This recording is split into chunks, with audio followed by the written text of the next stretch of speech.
Hi, everyone. Good evening and welcome. I hope all of you are keeping well. And I also hope that you went through the slides pertaining to case studies.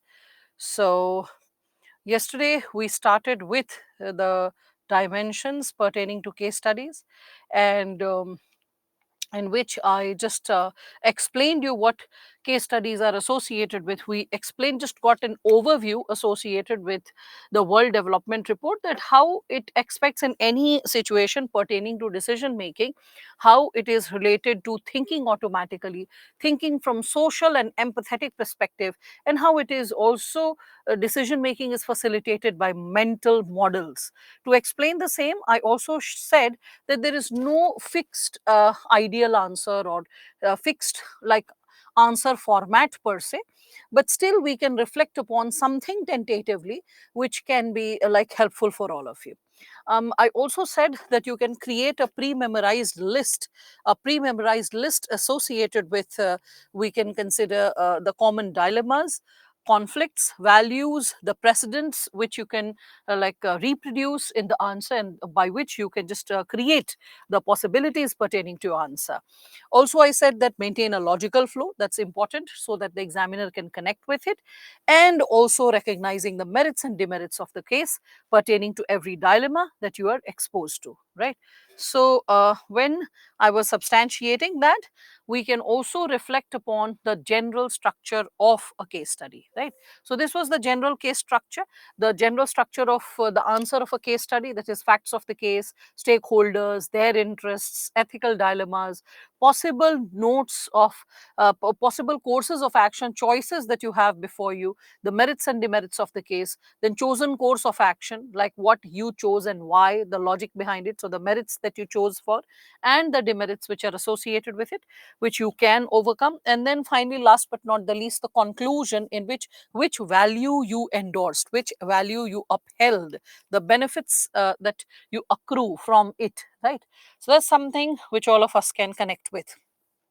So, when we are speaking of this given dimension, how to maintain logical flow, we'll see it via example. All right, now, so with respect to this, in the previous slide, I gave you this dimension: common dilemmas, conflicts, values. So, how to identify with that? So, I'm writing this so that all those students who are joining in late, they can just open ethics notes shared by me. Shared by me. Open this ethics notes shared by me. All right. Good evening, all the students who are present, joining the session, wishing me, all of you. I'm just noticing your names and wishes. So, good evening and welcome. So, with respect to this given subsegment that we have reflected upon, I would encourage all of you to take up the ethics notes, open the ethics notes. So, writing is so beautiful. Thank you, Anjali. No, it is still not. It's I have written it big enough. If I would have written this small, it would have been competing with yesterday in the between one slide's handwriting. That's what. The entire difference is all about, the, I would say, the font size. You have saved it in your device, no problem. A soft copy or a hard copy, everything is fine. So, in this, just giving you an overview, the bullet points that was provided. So, I gave you like a purpose of ethics, morality, a comparison of morality with ethics and legality, like law, basically. So, source, definition, acceptability, comparison between ethics and morality, all the keywords, you can see that, right? Then there is also the dimension of why be moral on page number 4, you can see why be moral. So, egoism, altruism, emotion, reason, with bullet points I have explained that. Any term you get stuck up with, I have told you, go to any educational page or Encyclopedia Britannica. They give you the correct explanation. There is no meandering of the term or no mincing with the words. So that's also there. You can also connect with any of the standard lexicon, or we can say dictionary websites also. They will also provide you a fair explanation, but better is with an academic or university website. Then you have this deontological and normative ethics and all that, so you run through it: teleological, deontological. Then there is role of ethics. After role of ethics, there is a brief insight related to law, defining law, types of law. After the types of law, then there is law of reason, then conscience. Conscience will be taught in great detail in second last chapter, right? Here I have given you some brief keywords pertaining to, I would say, the dimension like conscience as well. Good evening, Neetu. Now, so when we are talking about this component associated with conscience, we have ethics in public and private relation. Under ethics in public and private relation, I've already taught that component to you. After reading that component, when you read this, you will be seeing all the keywords are there. More importantly, you will get 90% of the content similar. A point or two is extra also, which has been incorporated over here. So after ethics in public and private relation, as we further move ahead, you all can find human values. Here the game starts. I told you make a list of values. Okay. And this list of values, you can see it is in page number 13. So you can reflect upon the list of values which are there. Values also of various categories: local values, situational values, personal values. Okay, then how values are inculcated, the methods of inculcating it from family, society, educational institutions. All of you can see this, right? When we are speaking of it. Further, you can see contribution of Western thinkers and philosophers, an overview pertaining to Socrates, Plato, and Aristotle. Of course, it starts with that. And after that, Epicurus has been shared, Stoicism, Immanuel Kant, like all important philosophers and thinkers who are like leading the pack are like given over here. After Immanuel Kant, you can also find Schopenhauer. After him, you can also find like Geiges Ring. You can find utilitarianism. After utilitarianism, you can also reflect upon Gandhian humanism from like a broader perspective. This is more like language has been given in Gandhian perspective, because Gandhian perspective can be asked in history, it can be asked in ethics, it can be helpful in essay. So Gandhian perspective should be understood in a more exhaustive way. So I've provided you a decent size content related to Gandhian perspective. Then after that, I have also provided you teleological and deontological conflict, a brief overview. Then leaders from India. With respect to leaders from India, again, Raja Ram Mohan Roy, Chanakya. After Chanakya, I have given you insights of like after Raja Ram Mohan Roy and Chanakya, we can find Gandhian perspectives are also given. Then there is Guru Rabindranath Tagore. After Tagore, you can find Ramakrishna Paramhansa. Then Vivekananda. After Vivekananda, you can also find the components pertaining to like attitude is the next chapter that we would be starting like today, after the case studies component has been dealt with. So here like when we are speaking of the segments of attitude, and as I open various segments of attitude here in the material, you will realize that I have given you a lot of key subsegments in this notes. And it is also sometimes distinct from what I'll discuss in the class, because a lot of things which are there in the class I have purposefully not repeated in this bullet point notes. Again, you can find material related to emotional intelligence, a bit associated with, we can say, aptitude. Now with respect to aptitude, I'll also encourage you, you can go through the topic of aptitude. Here you can find foundational values for civil services. So under foundational values for civil services, you can find this on we can say page number 46. So that is also something which will help you to cover a list of this given subsegment, that is values, conflicts, common dilemmas that an individual can suffer from if these values are missing. So page number 46, 47, you will be finding this like 15 no 17 types of values have been discussed. The prominent ones as well as the miscellaneous ones all have been put under subdimension and categorically explained. Then you have this conflict. So this is also given on page number 48. Page 48, you can see conflict of interest. So under conflict of interest, what are the conflict of interest associated with a civil servant? And you can just read this conflict of interest subsegment, public interest, and then service orientation and procedural fairness, how to maintain it, how to maintain constitutional morality. So page number 48, 49, this is what I can suggest that all of you can go ahead with it. Which page? Everything is written, Aisha, you can see that, right? So please share notes, ma'am. I have missed it. Notes is there in the ARM section, the additional reading material. Chaya, it was shared last Friday. I think it's quite early for you to realize this.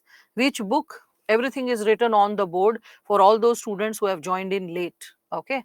Open ethics notes, and this is what I'm discussing, how in the notes certain pages, certain insights will help you even over here. And you can also like prepare a list of it, and you can simultaneously work upon it. All right, then you can further, there is like corporate governance, and like the last chapter and the second last chapter, the notes associated with it, like what is work culture, and in terms of work culture, what salient features ought to be maintained. So basic values that needs to be maintained to keep a healthy work culture.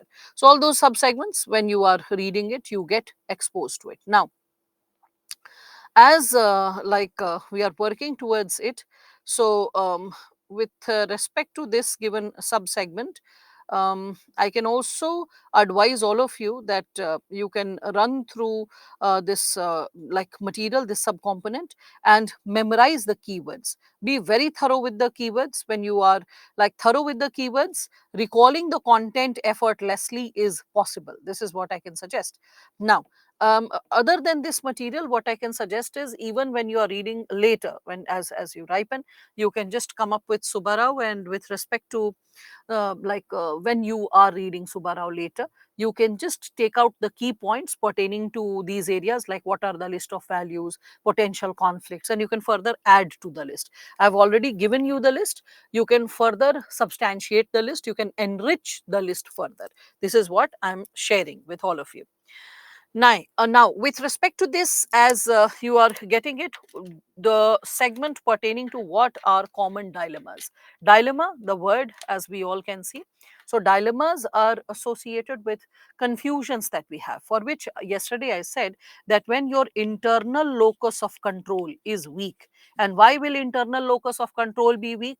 When your ethics has not been taught to you by the society, by the family, by the educational institutions, when your value system is not profound, it's not so strong, hence your morality has not developed profoundly. Your idea of right and wrong is quite flimsy, it's quite shaky. You are ready to compromise with it as per the suitability of the situation. So, this is something which you can connect with when we are talking about this given dimension. So, when ILOC is weak, what happens? So, ILOC, when it is weak, it transfers to ELOC, external locus of control.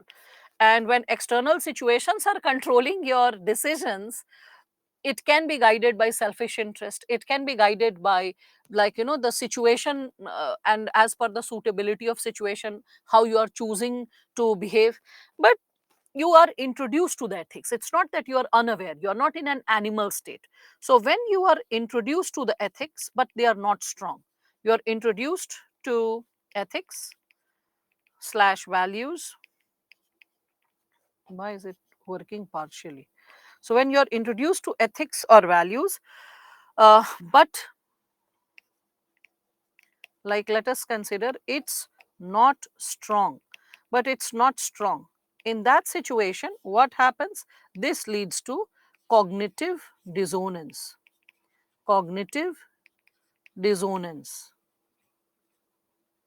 Okay, so this is something which leads to cognitive dissonance. So, and in this cognitive dissonance, what occurs? This cognitive dissonance leads to ethical dilemmas. What to do, what not to do. What is the right thing for me to do in a given situation, or what is the perfect thing to do in this given perspective when we are speaking of it. So when internal locus is weak, then only ethical dilemma occurs, or we can say cognitive dissonance can occur. All right. So far the segments have been well explained to all of you, right? I've explained the sources, I have explained how to go about with this given sub segment. Now this is something which I had explored to all of you in terms of the facts of the case, the stakeholders, ethical dilemma, possible areas, courses of action, and conclusion. How to go ahead with this given segment. So, I have first started it with an example. Like to corrupt, give a contract to those people who favor politician. Yeah, that's also there. You can connect. Umpteen number of examples can be incorporated. Indecisive values, yes, indecisive values, and when values are weak, then only you cannot decide what is right, what is wrong. I mean, if you're a person motivated by right set of values, why will you have confusion over values? You are like very clear that in all situations I have to remain honest. I don't have to be a dishonest person. I don't have to make compromises come what may. I don't have to get into any kind of theft or bribery come what may. So when you are very clear about your moral values that this does not have to be done, so there will be no cognitive dissonance or ethical dilemma per se. I mean, imagine a person, like let us say, is having a dying relative, like okay, at home, okay, and for that person you need some like medicines or something of that sort, and you're unable to arrange. So you will not think that let me kill a person and sell the kidney of the person, and then with that money let me get my relative cured. I mean, this extreme kind of step can like flash in someone's mind only when the person is not clear in the value that come what may, I should not harm, hurt, or kill a person. Simple. Are you getting it?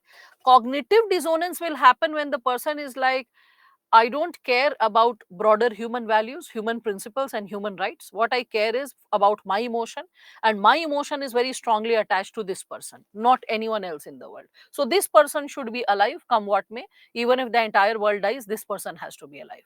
So, when a person is not having right set of values, what is right, what is wrong, in like what are the lines we should never cross, then that is shaky. It is then that you can, for the sake of saving a person, you can think of killing or eliminating someone else. Getting it? So that's what. Now, in a step based manner, when we are going ahead, Vijay, when you joined the session just few seconds back, I noticed. I was like, now Vijay has joined, and he'll be like, ma'am, please repeat once again whatever you have done in last 15 minutes. So I noticed this very cleverly, and I was waiting for your question to be raised. But like, I'll proceed further ahead. I've just given an overview, all right, related to what has been taught so far and from where the list can be prepared. Okay, so I'm not going to repeat. Majority of the things have been noted on the board. So you or your friends who have lost the first 15 minutes, they can just refer to it. So no clever tactics will be like working. So because every time, like after every few seconds, I just throw a glance who all are joining the session, the names, and like something like that. So that is something which you cannot fool around with me. That okay, I mean, like, can you just give me an overview? Please explain again, connection error and all that. Okay, now, so the question, how to solve the case study? Here all of you can see SME, I need the support once again, just like morning, because if in between the students are like now asking anything, small or big, like question, you can keep supporting them. Once I'm through, now I'm going to start a like marathon explanation, like back to back I'll be explaining like 3 to 4 case studies to them now, and in the process I will be like totally focused in explaining the concept. If students are coming up with alternatives, proposals, examples, you can appreciate. Meanwhile, if there are questions, you can just support them.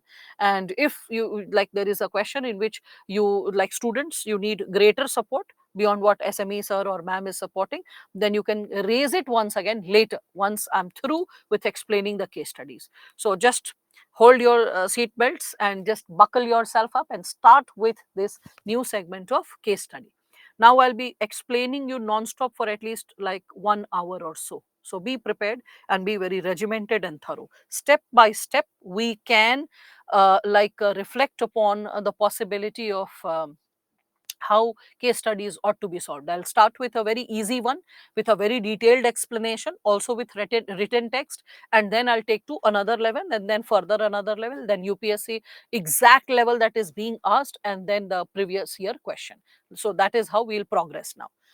So over here, first and foremost, you can see the question is like you are a newly recruited official, okay, in a department of food and public distribution. So in this department of food and public distribution, as you are posted, you can see that you are under the impression of seeing how the management is working, and then you notice corruption. And as you notice corruption at senior managerial level, you see low quality food being distributed.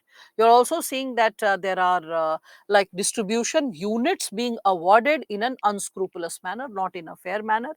So corruption is exercised even while assigning a distribution unit.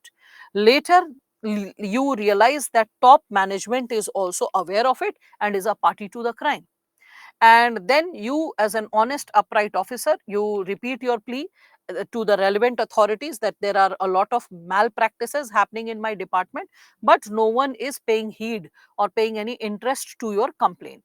Rather, you are advised that do not interfere in the administrative matters and choose to stay silent. Don't try to interfere in the like already settled levels of functioning, how the system is functioning, operating or running.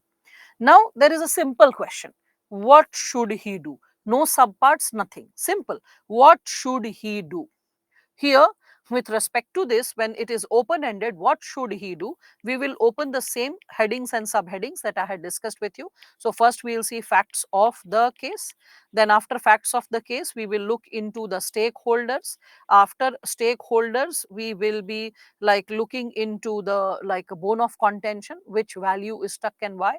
Okay, so what is the prime challenge? And then we will look into the choices available, so choices of options. Then you can think of option chosen, and after option chosen, you can also look into the conclusion, whereby you are also upholding the value that you are supposed to honor. So that is the specific segment. Today I have the bigger board, that's why I'm getting more space to write. I'm really happy. Now, so with respect to this, when we all can see what should we do, the open ended subsegment. So all of you can see it has been divided into various subparts. First, I can show you this: identify of the facts of the case, then identify the stakeholders. So in identification of facts of the case, look into the core area. What is the core area which is under stake? So here you can see that the fact of the case is that there is corruption in the department, and the top management is available, which tells you to go silent about it. And your professional interest is at stake, as well as your well-being is also at stake. Anyway, now the stakeholders means whose benefits are at stake, whose interest is at stake. So like whose interest is at stake? So we can see first the departmental resources in terms of the work culture, the work environment. So department's resources at stake. The state's resources are at stake because the grains are distributed are of poor quality, or the distribution units are distributed unscrupulously, right? Your interest is at stake because your professional career is at stake, as well as your well-being is at stake. So what kind of decision you would be taking, and what kind of intervention you would be creating when we are talking about identifying the stakeholders in the given situation, right? Again, when we are further exploring upon this given segment, we can then see identify the ethical dilemma. Ethical dilemma means what should be the chosen course of action. Should you take action against your seniors, but they are the ones who are writing your referral report, they are the one who are writing your appraisal report. So if they write an incorrect report or a faulty report, that's going to cost your career, right? So should you go really silent about the situation, or should you stand for the larger interest of the department, your own professional ethics, and try to address the situation, take the bull by its horns? Because someone has to take the initiative of reforming the condition, reforming the status, whatever problems have we can consider surmounted, or whatever problems have got incorporated in the given segment. So with respect to identification of the ethical dilemmas, when we are speaking of it, okay, we all can see this given subsegment, that in this when ethical dilemma, when we are reflecting upon the possible moral imperatives which are involved, you are like reflecting upon what is acceptable, what is unacceptable, what is the core challenge which needs to be addressed. So whoever the stakeholders are, for them what are the options, like what action would be taken and how it would impact the stakeholder, like the state, like the senior officials and management, like the public, the masses whose interest is at stake because they are receiving poor quality grains, and you as an officer, what kind of stake is involved in the given situation, right? In this, as we are further moving ahead, we can also understand that when you are solving an ethical dilemma as a person who is in the system, it is never ever advised that go to media or become a whistleblower or this and that. All this, like, heroism is not something which is appreciated to begin with. There is a systemic way to solve the problems. The system has courses or methods of correction. So it is always advisable to follow the systemic methods of correcting the situation, rather than becoming a phantom in the situation, that you are coming up with your own possible solutions and creating a challenge for the system per se. So it is always advisable that try to identify the possible or tentative solutions from what you are exposed with. Okay, so when you are working towards that given possibility, you can tentatively work towards, we can consider the ethical dilemmas, you can work towards the, we can say, the challenges associated with the potential, we can say, scenario or the potential situation, and then accordingly you can work upon it. All right, so in this given situation, so with respect to this, when we are talking about the challenges that you are exposed to, the course of action that can be taken and how it can be taken up. Okay, one more thing with respect to this, as I am going to talk about it. See, when you are snitching to the media, when you are leaking an information to the media, you yourself do not trust the department, or you yourself do not, we can say, you are not expressing your faith in the larger system. So what is actually something which has to be taken care of is, you have to follow the system, like there is a departmental procedure to raise the complaint and get it corrected. Suppose at departmental level it is not happening, then go to vigilance commission, write a complaint, have your proofs, and with the veritable proof, show this situation, that how what the complaint that you have raised, it is valid, it is true. You have some objective facts to prove your standpoint, so that the case becomes hefty. It is in support of your perspective or complaint that you have raised. So the let the state level or the central level vigilance commission look into the case or investigate upon a case, or if a committee or a commission, something like that, is formed related to different other issues, not this issue, then in that case, that is also looking into the facts of the case and trying to resolve the issue. These are better methods, quitting upon a job, or becoming a whistleblower, or leaking silently and secretly the information to the media. These are also solutions, mind it, but they should be the last resort.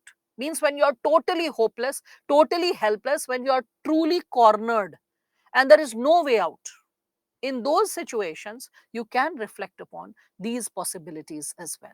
Okay, but that is like totally cornered, and you will feel totally cornered sometimes when you are undergoing ethical dilemma. So when your value compass is strong, you know what are the methods to solve it. When the value compass is weak and you're somehow trying to write the answer, in that situation also, as an easy way out, quitting upon the situation, I shall resign, or I shall raise the complaint to the media, leak the information, become a whistleblower. There is a tendency to do all that, but it is advisable, keep it as the last resort. That's not a preferable way to react towards a problem by an officer. Okay, anyway, we'll get back to that once again. So you have to find out what the ethical dilemma is and how to work upon it. So with respect to the ethical dilemma, reflect upon the merits and demerits of the situation, whatever you are choosing. And with respect to it, the situation, the possible options, like let's say there is option A, so in option A what would happen, then option B what would happen, then option C what would happen. So you have to work towards the possibility of, like, let's say, whatever options are available. Like for example, I have given you some extra insight to all of you. When your personal responsibility versus we can say professional responsibility comes in, we can say, or commitment towards duty comes in conflict with each other. Like suppose a person is a soldier and fighting at the border, and there is a strained situation at the border, and at the same time, like let us say the phones are jammed, the person cannot receive a call, so the person gets letters from the home, and in the letter there is persistent request that your father is ill, so please get back home, because your father is about to die, and he keeps saying that if the last wish, the last desire that the father holds is to see you, so if possible just get back to home and meet your father, and just do some service towards him in the process while he's alive. So now the person's professional responsibility is now professional responsibility, or we can say professional duty, is coming in we can say conflict with his personal duty. So professional duty versus personal duty is what is coming in conflict. So what would be the merit of the situation? Is resigning the option? Is requesting for a leave an option? If leave is not given, it is a strained situation, so is continuing to work with continuing to work the option. So what is the tentative option, and with what is the best option, that needs to be worked out.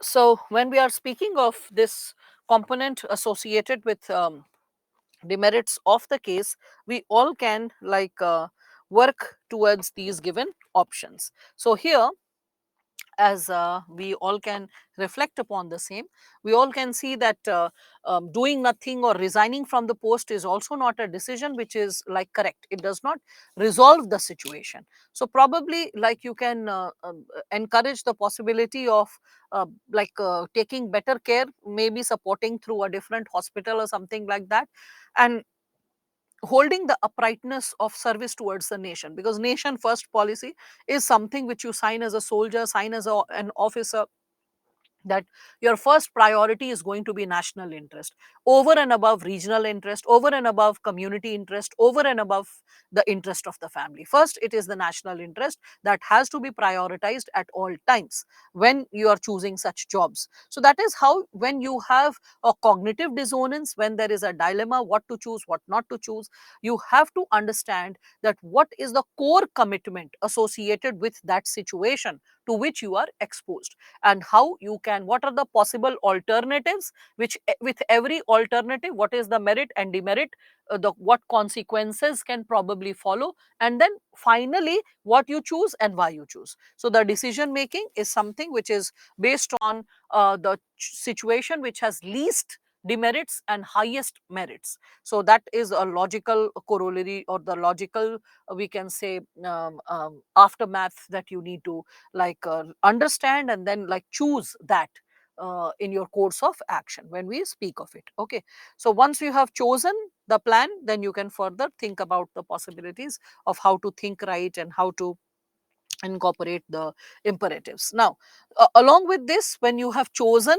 a specific decision, why you have chosen, give the explanation, the reason behind your choice, and if there is a demerit involved, so merits, because it is a meritorious choice, you are making it as a choice, but there can be some potential challenges. If those challenges are there, how you would tidy it up or overcome it, explain that, and then in the conclusion, just explain the values, reflect upon the values that you have upheld, like for example the constitutional values or civil services values, and I have already discussed the foundational values with all of you, like empathy, dedication, fraternity, leadership. sensitivity, okay, interest towards other cultures, diversity and stuff. So all of it should come in the component of conclusion. So when we are reflecting upon this, let us start with the case study that I just exposed you to. The question, if you want to revisit it, I can just take you back to it. So this was the question which all of you can see. Once again, you are a PWD officer. There is low quality food being distributed from your department. Your seniors are a party to it. Also, distribution units have been assigned unethically or illegally in an unscrupulous manner. You made a complaint, no one bothers to address it. Interestingly, everyone encourages you to go silent about it, not intervene in the administrative matters. So, as you are like moving ahead with this given question, how you should attempt the answer. So, this is the method. So, first you should come up with the facts of the case. Now, see, in the exam, you won't have luxury of words to write so elaborately the way I have elaborately explained it to you. This is the very first exposure of yours to case study. That's why I have written an elaborate language so that even after the class, when you are reading it, you are able to understand it, make sense out of it. All right. So it's pretty detailed. In the exam, a short version would be written like facts of the case. So corruption in PDS in terms of distribution, awarding distribution units and low quality food grains. That's it. Comma, involvement of top management. And then further, you can see that complaints going unheard and encouraged to remain silent. So these are the key facts of the case which all of you can see. After this, who are the stakeholders? The individuals whose interest is at stake. So who all? You, the senior management. Along with the senior management, we can see the department. Right? Again, other than the department, see, department is written already. Other than the department, if you feel like PTO, I'm just writing, please turn over so you can find it in the next page. The department, you can add more segments if you want to. You can talk about the public, because it is the public which is at the receiving end. So its stake is also like involved in this given condition. You can also consider it with respect to the state. The resources of the state is getting exploited, so the state is also a party to it. It is also a stakeholder in the given situation. All right, so you can enlist the stakeholders in this manner accordingly. So you, because you need a healthy, honest working environment, you want opportunities for career growth, and you want an honest environment to work, along with, like, your personal interest to ensure security of job is also there. Senior management, it is definitely involved with malpractices. It want to conceal its misdeeds, we can see that also. And it is also, we can consider it is a party to the corruption. Okay, so we can also see that it is party to the corruption. It is compromising with its integrity, and we can see that that is something which is also impacting your career progression, your well-being associated with the department. The department is also suffering in terms of its work culture, the work ethics. A wrong example is being set for all the newly recruits or the people who are working as juniors. So the work culture is getting affected. The credibility of the department is at stake. That is something which all of you can work out. So probably credibility of the department. Oh,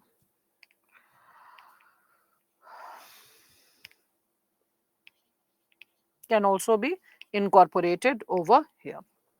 Now, so the department, when we are speaking of this given subsegment, the like the department or the institution, it is also getting affected. Then comes the subcomponent of ethical dilemmas faced by the officer. So what are the ethical dilemmas which you are facing? So first and foremost, we can see upholding the professional values or succumbing to the personal interest to save your career. Second ethical dilemma is obeying the directives of the seniors or like follow your own personal values, right? So in this given situation, we can see that the cognitive dissonance can, if it occurs, there'll be a constant sense of guilt that I am also a party to the crime, or I'm also a party to the corrupt acts that are happening. If you continue to be a part of the crime, or if you express your allegiance to your seniors, the kind of corruption that they are, corrupt or malpractices that they are performing, if you go silent about it, if you express your, we can say, your allegiance to that action, this is what can happen. Now, what are the options available before you? So the options that are available is, first, becoming the party to the corruption. In this, there will be merits and demerits. So merit is what? So commission of crime which entails punishment can never be a rational choice. So this is the demerit of becoming a party to corruption, that it can never be a rational choice, and it is a test of character when you are becoming a part of such a criminal situation. So when we are speaking of this, that you are choosing to become a party to corruption, so what are the merits and what are the demerits? Merits is you can get monetary benefits, career progression, because department seniors will have a very good rapport about you. Demerits is it is illegal, it is blatantly wrong. I mean, there's no, like, even an ounce of doubt, it is blatantly wrong to go corrupt. Okay, and if you get caught, you are the young recruit, so it is you who is going to experience the maximum brunt of the situation. Okay, so accountability, when we are talking about it, that accountability should increase, it is decreasing in your like a department anyway. So demerit can be, you can experience a dishonorable termination, that can happen. Okay, and seniors will try to save because they have survived the system. So rather than getting their support, there is a fair chance that you are the one who is at the receiving end of all the blame, that can be there. Now the option B is to approach the departmental anti-corruption body. What is the merit? The merit is that you are following the departmental channel to solve the problem. Okay, and it is the first mechanism to ensure accountability or transparency in the system. What is the demerit? Because it is a departmental channel, just like the seniors, the departmental channel may be compromised. There is a possibility that the people who are supposed to look into anti-corruption, even they are a party to the crime with the seniors. That is possible.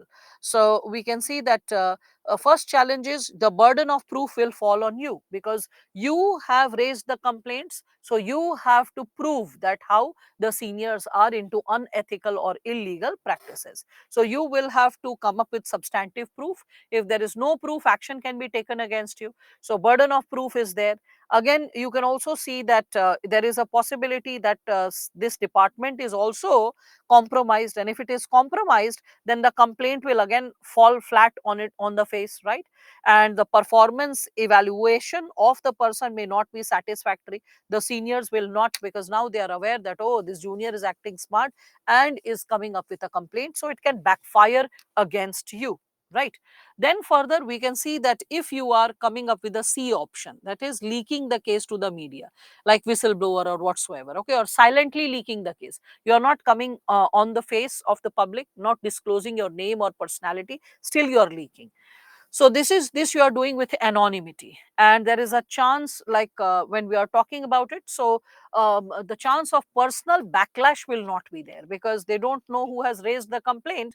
So the challenge will not reach out to very you, to the very possibility of reaching out to you when we are talking about it. So in this situation, we all can see that, and media these days, it is very powerful, it can create public pressure. So the dishonest officers can be expelled or can be punished. Now the demerits, what are the demerits? First, you can see is breach of the organizational rule. You are bypassing the procedure, you are bypassing the procedure, you are not first trusting the department to look into the case, to like solve the problem, to solve the issue. So you are bypassing the rules or the procedures of the department, first thing. Second thing is that there is absence of credible information, from your side, because you are not present, you are not taking the claim that you are a, belonging to that department, and you are not claiming that hence I am a proof, I have seen this happening, or I can vouch for it. So when there is lack of credibility, when there is lack of proof, what we all can see, that because of that, what can really happen is that in the absence of credible information, it can downplay, people may not take interest, or this news is not played, Okay, it is not like media, because itself is not so ethical. So there is a fair possibility they go to the top management, take some money, some compromises, and they do not air it at all. They do not, like we can say, expose it at all. It gets suppressed. So that's another issue. Now comes preferred course of action. Finally, what you choose to react, finally what you come up with as a solution. So that is upholding the trust in public officer or public office, and following your duty as a, like, office holder. So in this situation, what will you come? You will definitely expose the corruption. You have to expose the corruption. But along with exposure of corruption and reaffirming the confidence in your own self as well as the department, you are going to approach the vigilance department with whatever proofs you have.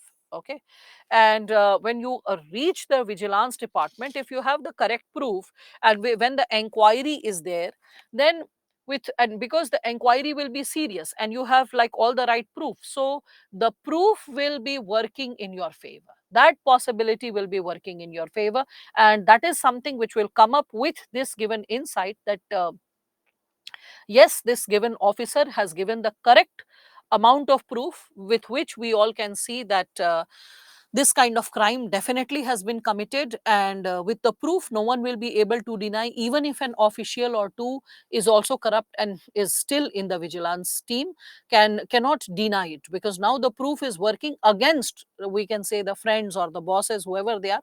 So in that situation, when you are raising it to the vigilance department, you can see that after investigation with impartiality, they will arrive at the conclusion, and definitely everyone is supposed to accept the conclusion in a duty bound manner, including you. It's not that you cannot say that, oh, the vigilance team is unfair or incorrect. Whatever they say, then you have to accept it, because you have to trust the process of inquiry, and you have to undergo the, like we can say, the rules and regulations, respecting the rules and regulations with respect to the department and what's happening. Always remember, you are not going to become a political reformer or a civil reformer. You are going to become a bureaucrat. So following the rules and regulation and respecting the rules and regulation is something which you have to learn at all times. Okay, and if rules and regulations are not there, that is, code of conduct is not there, then code of ethics is followed, then constitutional values are followed. Okay, because if you remember, when we were talking about objectivity in decision making as a civil services value, so I said that objectivity in complex situation is not possible, because rules and regulations are not always there. In complex situation, there can be lack of rules and regulation, then you go by values, you get guided by values. So remember all that theory that I have taught, connect it with the the question, the situation, and then respond to it accordingly. All right.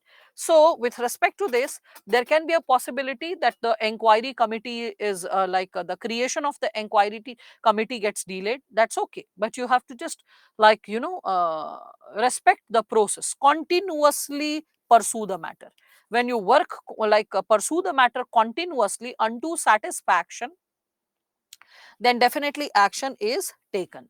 And then in extreme case, you can also go complaining to the center or state vigilance commission. So not only the vigilance department which is there in your own office or in your own department, beyond that, suppose if that is not taking cognizance of the problem, then you can raise the issue to the state or central level vigilance commission as well. You can further increase the pressure by filing an RTI, because with RTI more facts will come out of the coffin, and that will be adding to virtuousness to your case. So that is also how you can encourage impartial inquiry, right? And as far as career progression is concerned, you don't need to feel scared that, oh my god, the same seniors are going to give the we can say, appraisal report. No, not really. You don't have to worry about it, because the evaluation of the performance is based on objective parameters. And when we say it is based on objective parameters, what do we imply by this term? Objective parameters. So by objective parameters, what we imply to say is that no one can delay your promotion or create a suspension without following the due procedure of law. From Ashok Khemka sir to Pradeep Kasni to D Rupa, all these honest and upright officers, they have been promoted despite an on and off so many transfers. Like we can say transfers beyond normal logic or beyond normal situation. Despite multiple transfers, no one has been able to stop their promotion per se. So there are objective parameters which are taken in concern when you are looking into the concerns pertaining to uh, the promotion, or looking into how an officer's report is prepared. Okay, so you cannot malign it or you cannot disturb it without any proof, without any rhyme or reason, because there are logical categories which you have to fill, and on the basis of the categories, then finally the report is prepared. Again, further, when we are talking about it with respect to the contribution to the department, so department, the work environment will, like we can consider, improve, right? At this, whereby strong work ethics will be constituted when we are talking about it. So a very positive work environment is getting created. In conclusion, I said that you should always uphold the values that you took care in the case, right? So here, what is the value? So first, you went with perseverance, you continually followed the case, you did not quit upon the case, you continually followed the case, first and foremost, even in the face of adversary, when adversity, when the departmental seniors were threatening you. Another segment that you can see, that you are bringing out the traits of courage, selflessness and integrity. Okay, and along with that, you are also behaving as a person who's responsible, holding a public office. So these are the values that you came up with, and this is how you solve a case study in this stage based manner. Now, the truth is, you don't get to write all the stages in the exam. All the stages are not asked. Sometimes you have to surpass the stage and stick to the question that has been asked. So let me take you to another question which is having some specific concerns, and it is associated with the IT sector. Okay, because you get both types of questions. You get questions pertaining to you being a civil servant, or concerned with the life of a civil servant, or associated with private sector, because in your syllabus you have ethics in public and private relation, and along with that you have ethics in like public offices as well as private offices. You, along with corporate governance, you have topics pertaining to private sector like board of directors, and all of it is there in your syllabus. How to bring in transparency in the functioning of the companies, that's there in your syllabus. The second last and last chapter, when you are going thoroughly, there are a lot of topics which can be associated even with private sector. Now, so there is another question which I'm giving you associated with the like we can see that there is another question which is associated with the case study. Sahil, for that you have to just dissociate from all distractions, focus. This is only one case study I have explained. There are three more to go. There might be moments in your exam when you are going to write your 10th board or 12th board, and a night before or 2 days before, the teacher is saying this is the most important topic, listen with all your utmost attention. So even if the topic is new or ill prepared, you pull in all your attention. That is what is requested. Now, again, I take you back to the case that I have discussed with all of you. So with respect to this specific case, when we are talking about it, so yeah, this one. So you all can see, this was the first case that I showed to all of you. So it just had one question: what should he do? The question was that there is corruption in the department. As all of you can see, there is corruption in the department. Food is low quality that is being distributed. Distribution units are unscrupulously assigned. Seniors are like discouraging the person to be like this and asking the person to stay silent. Also, Sahil, join the class in time. It applies to everyone. Anyone who joins the class suddenly will not get a clue of it, because I told you that next 1 hour is like breath. Just go with full concentration and breath and energy, and just be present. Anyone joining in between, I can't hold the hand of that child if the child can't hold himself or herself in terms of discipline and being present in time. Then the child will feel lost associated with this core area associated with case study. Now, second case which I am like reflecting upon is, you are a manager in the top IT firm, and the task of hiring new recruits is upon you. Okay, this is something which has been given to you. Now the company has given you hidden instructions, tacit instructions, means not clearly in written form, but that has been made very clear to you verbally and implicitly, that do not hire female like candidates. Do not hire female candidates because the new maternity law has been passed, because of which the young female candidates will come. If they are bearing a baby, they will take 10 months mat leave, and that will cost the company loss of manpower and loss of money, whereby like you have to pay the salary as well. So due to this, now you are finding this highly objectionable. You are like, hey, this is something which is against the law, this is something which should not be followed, and this is like wrong. So you lodge a protest, you lodge a protest with the higher management that this is incorrect. Okay, and they are saying that no, even if you are protesting, let us be very clear, Mr. So and so or Miss So and so, that we have to cut down all unnecessary costs. So you don't have to hire any female candidate at all cost. You don't have to hire any female candidate. Avoid the situation. Now you can see there are specific questions in this question. There is specificity to how you have to deal with the given area. So specific instructions means, unlike previous question which all of you could see over here, that what should he do, that's it.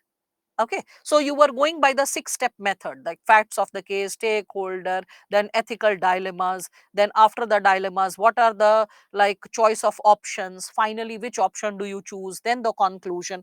Rather than this question is quite different and distinct because it is raising three distinct segments. First, identify the stakeholder and their interest, means who are the people whose interest is at stake. Okay, second, it is saying what are the dilemmas which the recruiting manager may face. Okay, the confusions that you may face as a recruiting manager. Okay, in the given scenario, and which can lead to, the dilemmas can lead to cognitive dissonance, the sense of guilt, the overbearing sense of pressure, the sense of like insecurity or backfootedness, all that. Okay, so that can be a repercussion if you are not morally upright or if you are not taking the right decision. Again, what are the different options available to you and which one will you pursue and why? So you can see there is clarity in terms of the question, how it has been raised. Suppose it is of 250 words, so if you are saying, ma'am, can I write the facts of the case? Well, it is not needed because the question has already been given. If still you are like really like interested to write the facts of the case, maybe one sentence before the stakeholders can be written, but that's not necessary. That's what I'm saying. You can straight away like start with this, that who are the stakeholders in this given situation. So the stakeholder is the higher management which wants to go for cost saving. The stakeholder is you who wants to not compromise with organizational goals, with organizational, we can say, code of ethics and code of conduct, that you should never discriminate against an individual on the basis of the person's identity, religion, caste, race, gender, any of it while hiring. It should all times be merit that is taken in consideration. It is objectivity or facts of the case or merits of the candidate which should be always considered before hiring the candidate, right? So when we are speaking of the stakeholder, we can see it is the senior management.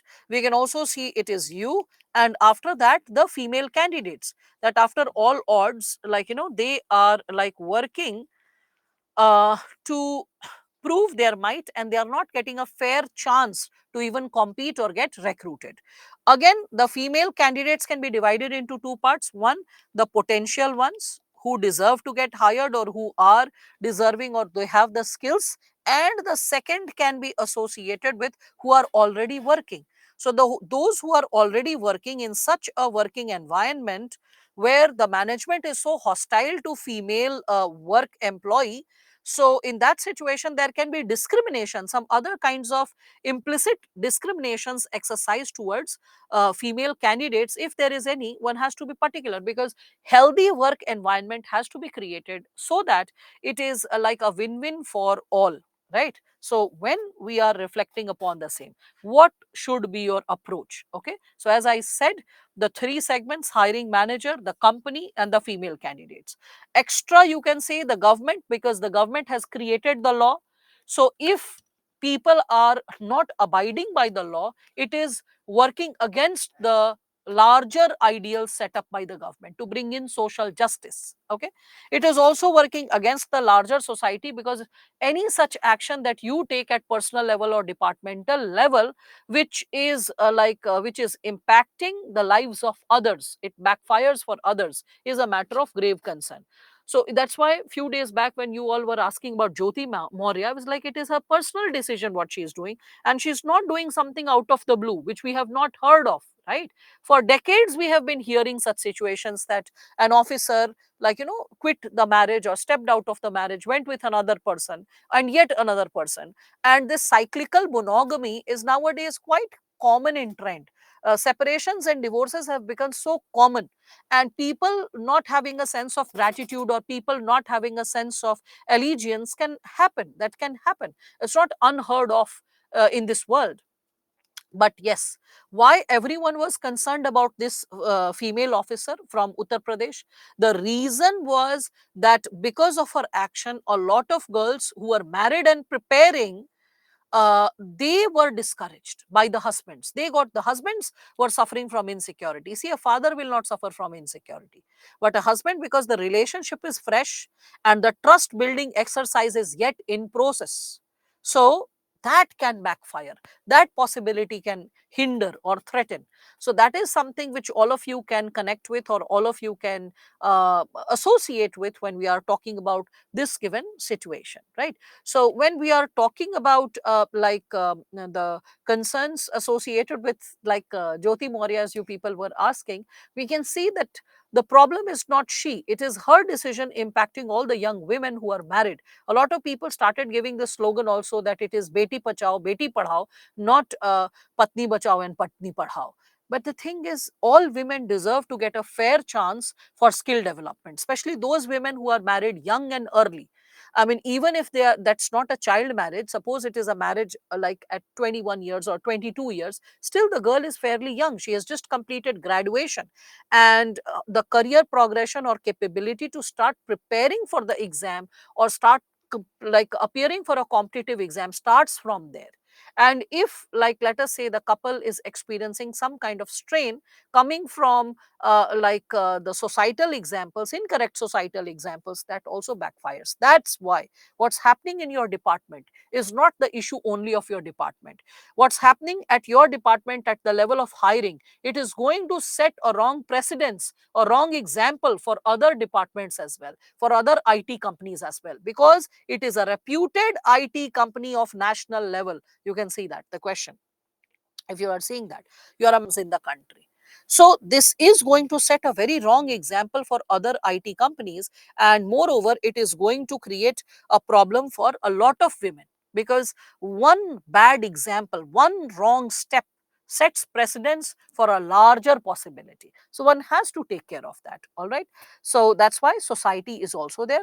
Then you have to list their interests, how their interest is at stake for the answer, and then you have to talk about the dilemmas that you are facing as an officer, the options that are available for you, analyze those options in the light of what circumstances are there and the ethical conduct that is involved, and finally choose the one that you would like to pursue. That is how you are going to systematically break open the segments of the answer. Now, how the answer is written, I'm giving you an insight, a sneak peek to it. Again, I have provided a lot of detailed language to it. In the exam, as per the number of words that you have to write, you may not get the freedom to write so much. This is again for you, so that even after 6 months you are revising this content, you are able to make sense out of it related to how to solve a case studies. But remember how to, we can say, squeeze the content and coming up with this given dimension. So, yes, that's also there, Weber.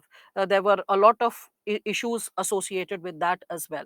Now, when we are talking about getting back to the case, I'm appreciative of the thought that a lot of you got concerned about the aftermath of Jyoti Maurya case with respect to married young women who are aspiring for their career, and their career is getting hindered or affected just because of one bad example. I understand that you all are concerned, and that's a mark of I would say a person who is guided by empathy and compassion. So this is a very great value that all of you are expressing through your different sets of concerns or explanations or insights. Okay, so like that's something which I would really appreciate. Like I really appreciate that you are coming up with those emotions and insight. But let's get back to the case, because the prime agenda is to reflect upon this case and solve. I just gave the example of Jyoti Maurya so that you need to understand that why, when you are in a public official position, whatever you do is not just your private action, it's not just your private thing. That's why I said that let not your any thought, speech or action be marking the possibility of unbecoming of an IS officer. Listening to you, at no point of time a person should feel that this is unbecoming of an IS officer. This is not how an IS officer ought to behave. In the similar manner, any given position, any given post you are holding as an officer, you have to be particular how you are carrying the ethical code of conduct. Now, with respect to the stakeholders, when we are reflecting upon the same, you can see the company or the higher management, when we are reflecting upon them as a stakeholder, the first part of the stakeholder. So we can see that the company's interest is what? To maximize profit and lower the cost, right? That's the prime motive that they are coming up with, right? And that's the reason why they are thinking that the cost of maternity is going to be borne by the company, and that's why they are avoiding to hire female candidates. But, and that's the reason they are presenting it. But you, as we can consider the hiring manager, you have to find suitable candidates, not male candidates, female candidates, or candidates belonging to X community or Y religion. You have to find suitable candidates, irrespective of being male or female or transgender, any. Okay, you have to just focus on the suitability, the qualification of the candidate. If a female candidate is not so qualified, definitely you don't have to choose her. You don't have to empathize that, oh, I am going to be the protagonist of women's issues. There are other ways to support women's issues rather than like hiring less qualified people. Similarly, you don't have to champion male issues, that I will hire males at all cost, because there are other ways to support male issues rather than hiring unqualified or not so qualified individuals on the public position. So suitable candidates is what you need to focus on. Further, you need to avoid confrontation with the management, because somewhere you have to take care of your career as well, but at the same time you have to take a stand. You have to take a stand to the unjust policies which the higher management is asking you to do. Third, as we were discussing, the female candidates. So they should get a fair chance in the company, right? And in the long run, these women, when they are working in a company, they will expect equity in hiring, promotion, safe working space. Because if there is discrimination in one of the aspects of working, there can be discrimination in other aspects of working as well.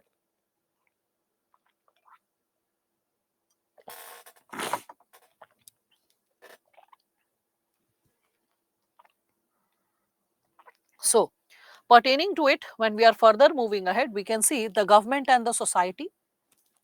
I said that government and the society can be considered fourth and fifth respectively in terms of stakeholder. So the government, when we are talking about it, it is trying to create gender equality at workplace. And rather than gender equality, if it backfires, the laws backfire, then it will fail to create social change. So you create laws to redress the possibility of we can say discrimination extended to one of the communities in the society through legislation or law, and create social change. Okay, so in this case it is maternity leave when we are talking about it. So and when the social change happens, due to that we can see there will be a gender vibrant culture at workplace in all offices. Now starting with the second segment, that is what are the dilemmas. So the first dilemma is, first is the higher management's dictum that avoid manage like hiring any female candidate versus being fair. while appointing the suitable candidate. This is something which all of you can understand. This is the first dilemma that you are facing, and that's the core dilemma, to be specific. Additionally, you may also face the dilemma of foregoing the better candidate just because you are focusing on the issue of gender, and this will lead to loss of productivity. So you thought you will save from mat leave, but you lost that money because a deserving person can probably generate more profit, more new business opportunities and possibilities, but you did not hire only because of the gender issue. And in that situation, who will end up missing? So it will be the company which will be losing productivity. It will be the company that will incur a long term cost. Okay. And the associated dilemma with this given situation, we can see the gender bias is going to impact the society. It is further going to strengthen the patriarchal attitude. Okay. And that is going to hinder social change, that is going to hinder the component of gender diversity. All right. Now, what are the options available? The third subcomponent to the question, that what are the options available and what will you choose and why, if you remember that, right? So the first option, as all of you can see, is rejecting female candidates. So what will be the strengths and what will be the weakness? What is the merit in rejecting the female candidates and what are the demerits in doing so? So the merit is you are avoiding confrontation with the higher management, right? But what is the demerit? The demerit is it is contrary to basic human rights, to the constitutional ethos of equality. Again, another demerit is it may filter out many genuine candidates because of this constricted pool of candidates that you are choosing from. This is another demerit, is it is going to encourage short sightedness and narrow mindedness in the long run. Now, can you see the keywords? And can you ask yourself that while writing such an answer, will you be able to recall these keywords? That is, it is contrary to human rights and the constitutional values. It can lead to short sightedness and narrow mindedness. You know these terms. It's not that you are unaware of it.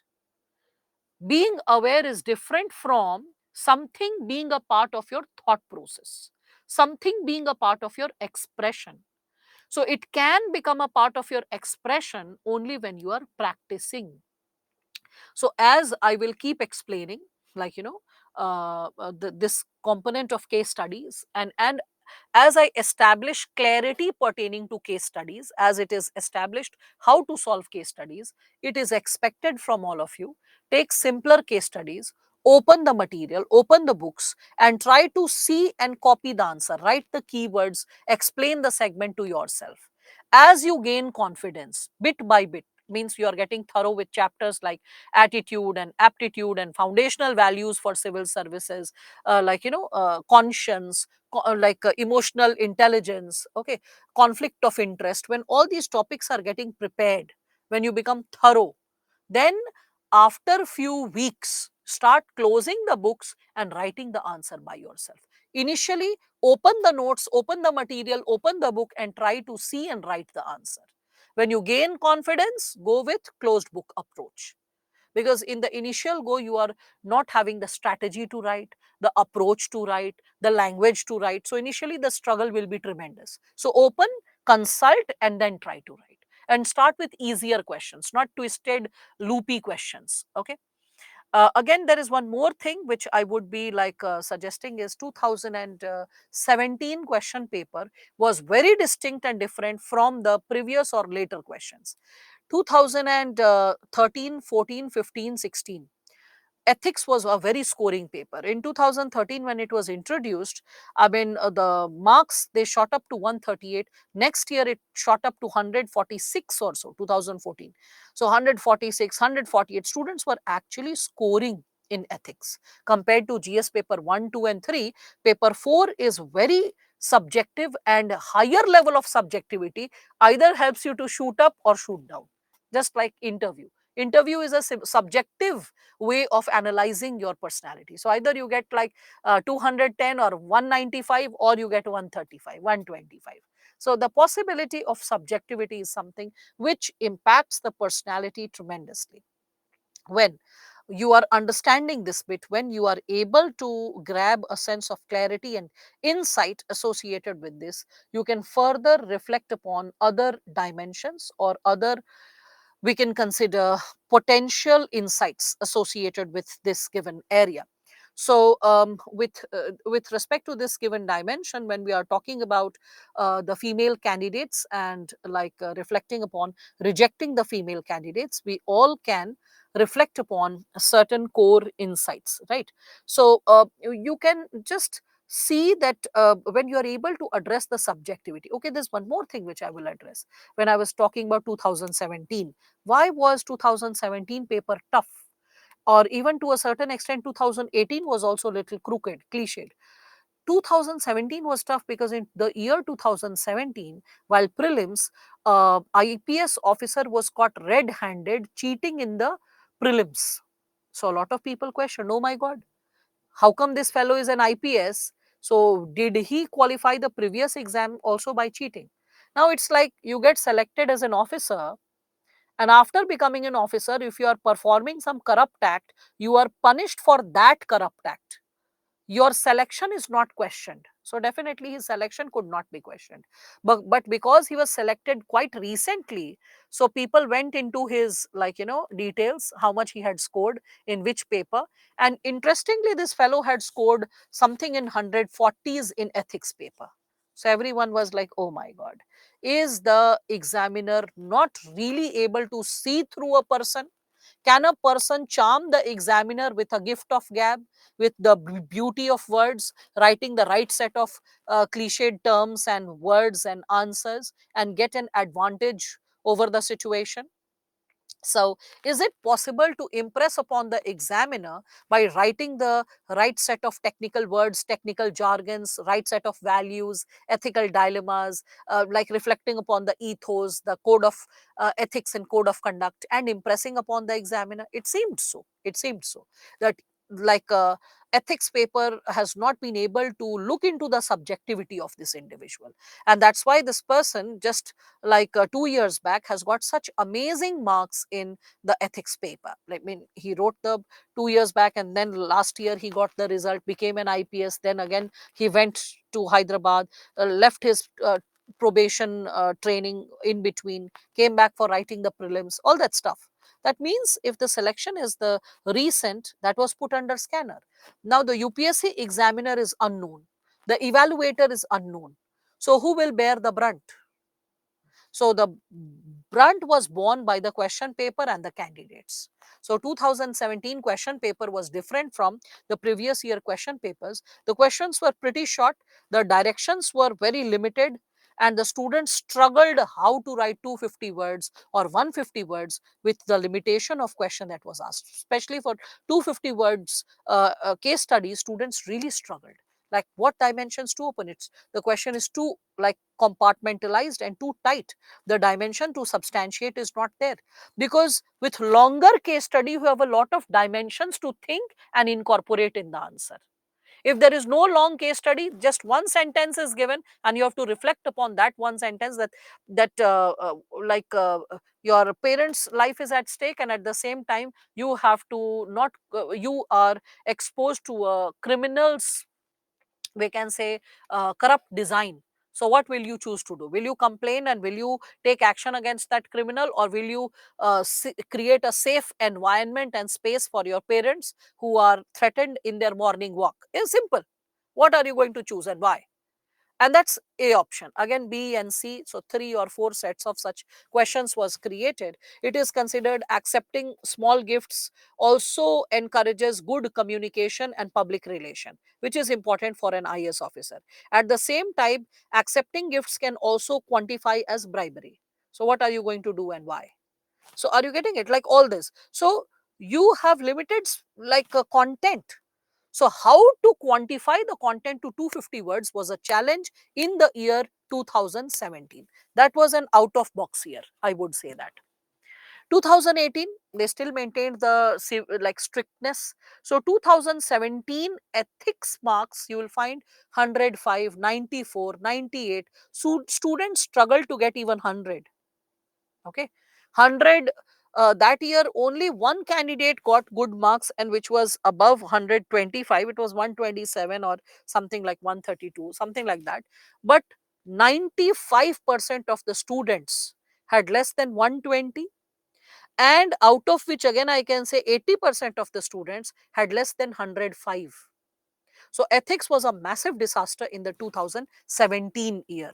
It was strictly marked.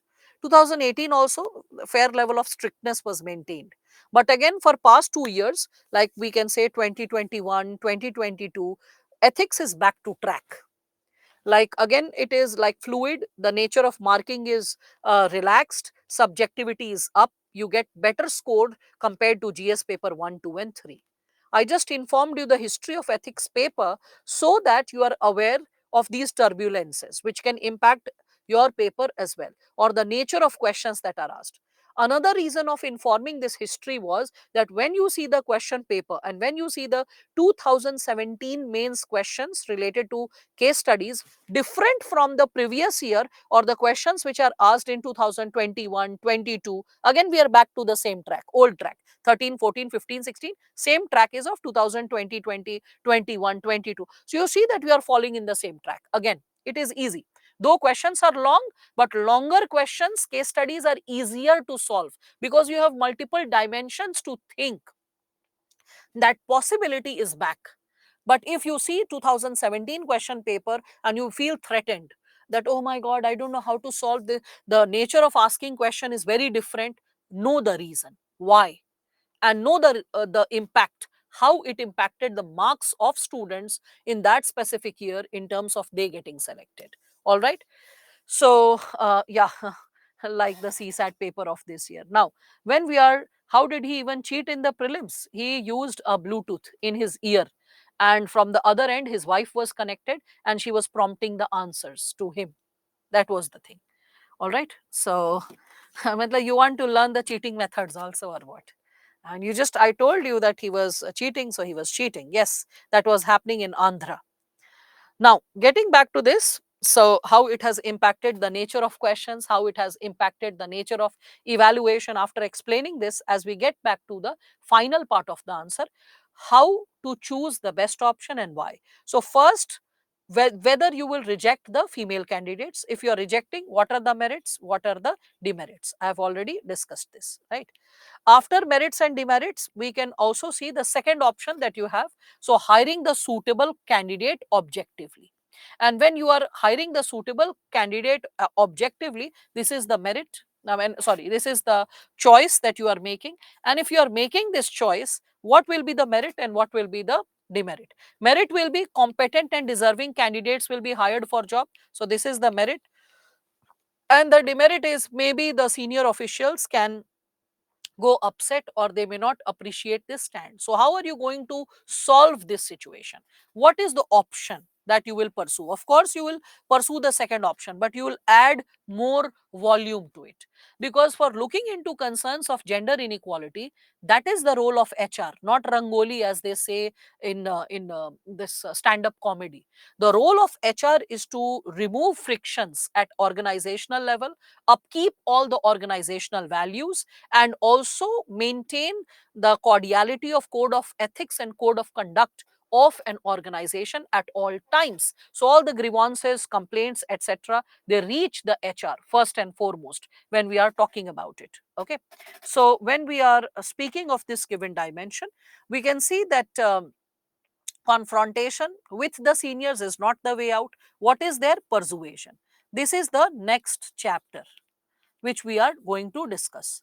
So, in next chapter, when we are discussing attitude, there we will be discussing under its subsegment the subcomponent of persuasion. That is how theory helps you to build the content.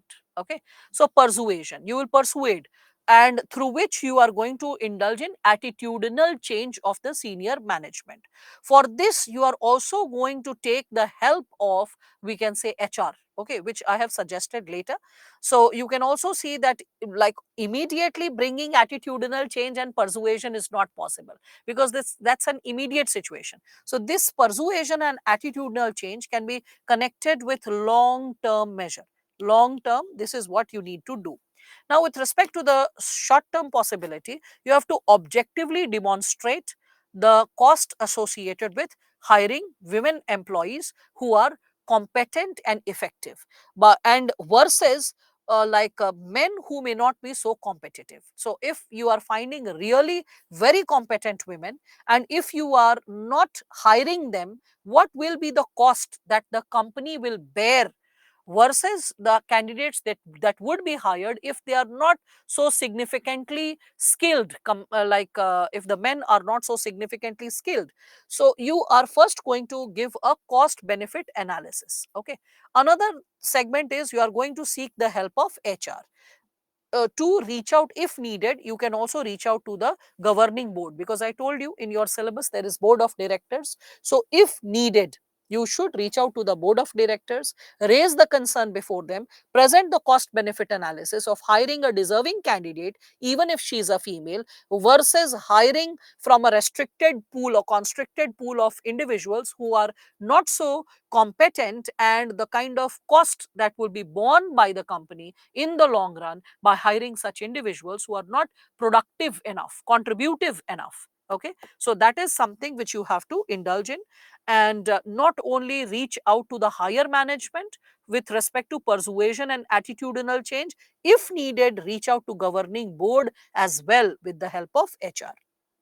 Okay, so regarding recruitment, you are not biased with respect to gender.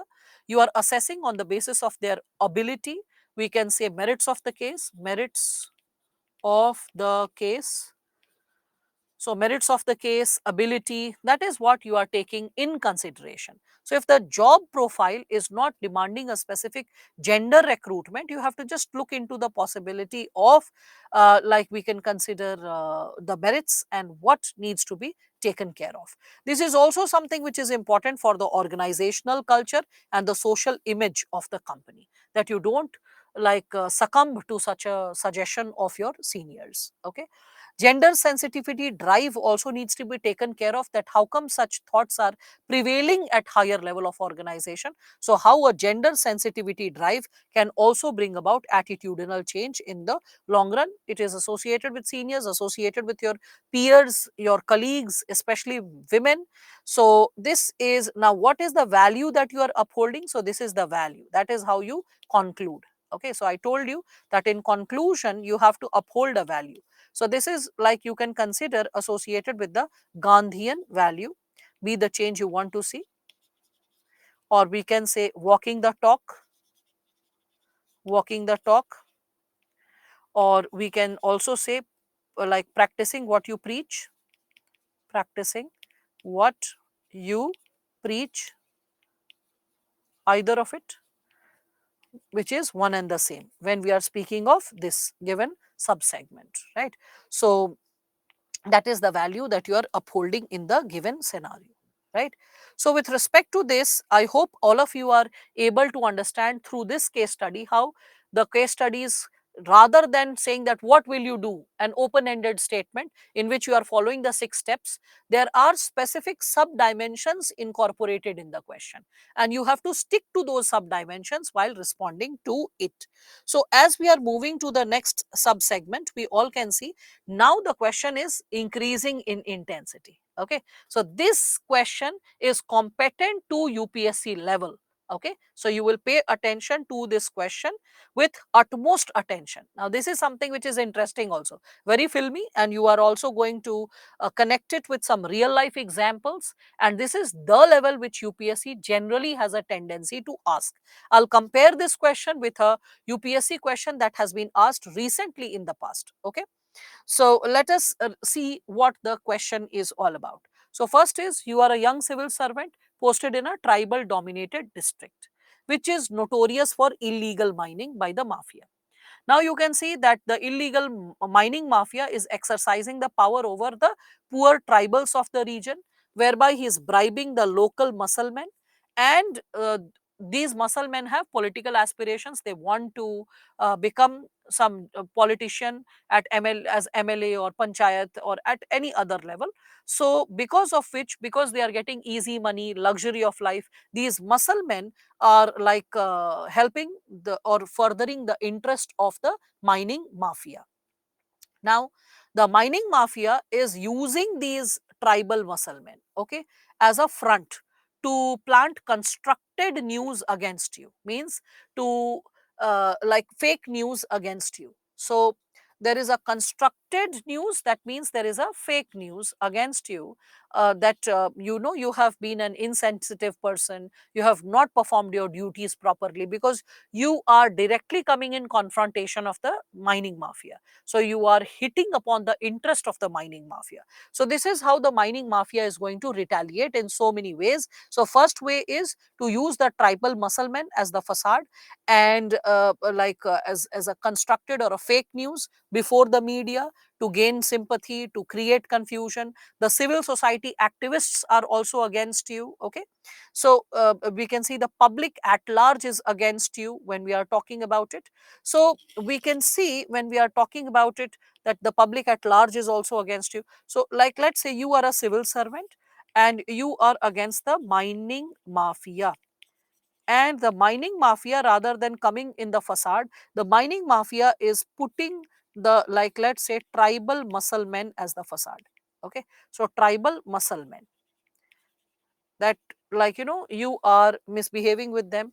They are also encouraging the civil society to have a bad opinion about you. They are creating a negative image in media, we can consider that. You can see the public at large, because of, we can consider the media going against you, so the public at large will get affected. So public at large is displeased with the conduct that you are carrying forward as an officer. This is just, we can say, surface of the game. Let us see the actual game, the way it unfolds, okay. So you understand what this person is doing, but soon you will realize that there are some employees in your own office who are in nexus with the mafia. So you are saying the employees also. So office employees, okay, they are also associated with the mining mafia. So office employees, I'm putting two star, I'm putting two star with mining mafia, that they are also connected. They are having an empathetic attitude. So when you are initiating any stringent action against the mafia, your office colleagues or juniors, they themselves are turning hostile, and they are informing the mafia against you. Now, what is happening? So, in this situation, a fake FIR is registered against you. A fake FIR, okay, is against you, registered against you under stringent provision of like Prevention of SC/ST Atrocities Act. Now, let us see.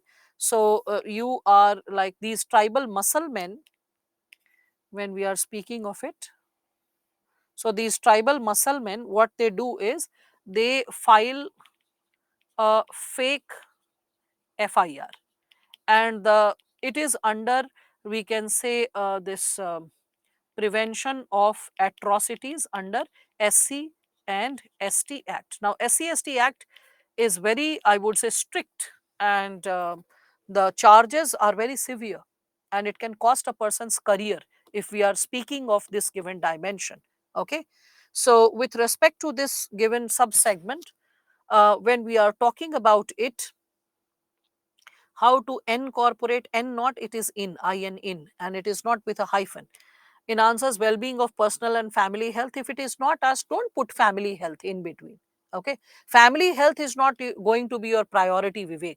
Yesterday also you were asking that about how to earn money and how in the system. So the questions about family health, the questions associated with earning money, is something which is quite disturbing, because the first priority of a potential IAS officer or a potential civil servant, a potential officer who wants to get into paramilitary, or potential officer who wants to get into army, any officer serving at any level, the first matter of interest should be national interest, the interest of the state, then interest of, we can say, the larger society, the masses, the people. Family comes towards the end. And if that angle is not asked or incorporated in the question, don't necessarily twitch and put it in the answer. That will be unnecessary. All right, Vivek? Now, so yes, it is a non-bailable offence under SC/ST Prevention of Atrocities Act. If FIR is there, and like we can consider, if charges are proved, it is all the more severe. Recently, there was an amendment in SC/ST Atrocities Act. You can reflect upon that. When those amendments were made, a question was asked in GS paper 1. That's how current gets connected with theory. So there is a theory of Prevention of SC/ST Atrocities Act, but the moment in 2018 we started talking about amending it and the possible provisions were incorporated, then it qualified as a full-fledged question. Okay, so you had to reflect upon the four most important legal interventions meant for tribals post independence. One of them was this, that could have been incorporated, and the changes that have been included, and that was in GS paper 1. Mind it. Anyway, getting back to this question again. So the tribal musclemen have created this, due to which what will happen, the media will get further triggered because of this, right? Again, there is also one more thing that has happened. You can see, they also convince the unsuspecting poor tribals that the state again, mind the word again, the state again is launching atrocities against them. By this statement, what can we sense? That there is lack of communication and trust, right? There is lack of communication and trust between people, tribal people, and the state. This is what we all can connect with, right? So there is lack of communication between the tribal people and the state. I hope all of you can connect with this given idea, right?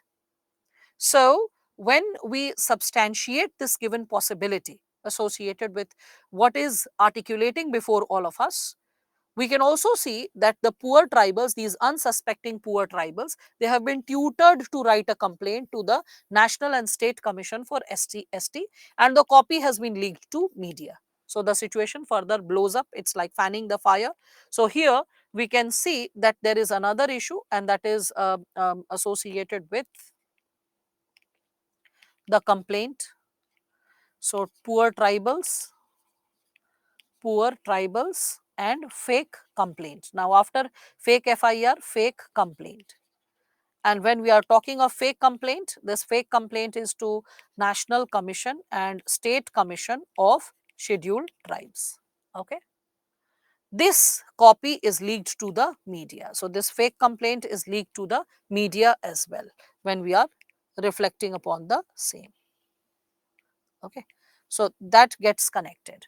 Now with respect to this, as we all can see, so there is like poor tribals complaint, officers, employees are against you, the public at large is having a negative sentiment, media is spewing venom against you, the civil society activists are against you, right?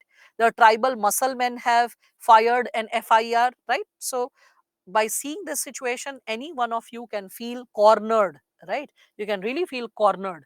Now over here we can also see this given subsegment, that this could easily become a very hot issue for the opposition parties because election is approaching, and all this can have grave consequences on your career. Okay, so we can see opposition. So opposition is also triggered. Opposition is triggered because it is all over the media. So it is also triggered that we can use it against the government, that the government is against the tribals, and let our political party come to power and we will take care of the tribal issues. So they will also try to make the best of the situation. So as a civil servant, you are cornered by all kinds of issues, right? Now after creating this situation, okay, so after creating this given situation, now the examiner is raising the case. First is bring out and discuss the ethical issues involved in this case first. Second, what steps will you take in pursuance of most appropriate closure of the case? So what are the ethical issues, first part, and how to bring closure to the problems that you are suffering from. Now, if you reflect upon this situation as you being surrounded by like so many problems, okay, if you're reflecting upon it like this, then it is a problematic issue.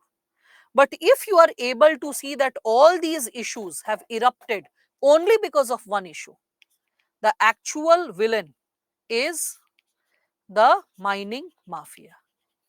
Rest is manifestation of what he created against you. Simple.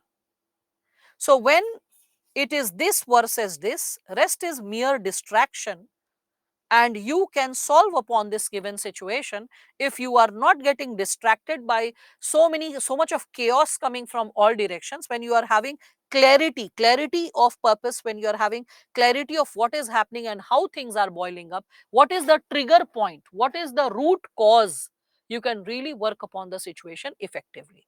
So it is the mafia who's feeding the tribal muscle men, like, encouraging the poor tribals for the fake case that is blowing up media. That is media, if getting triggered, so civil society, public at large, like, the we can consider opposition getting triggered. All this is interconnected if you see the design. So, what should be your course correction in this given situation?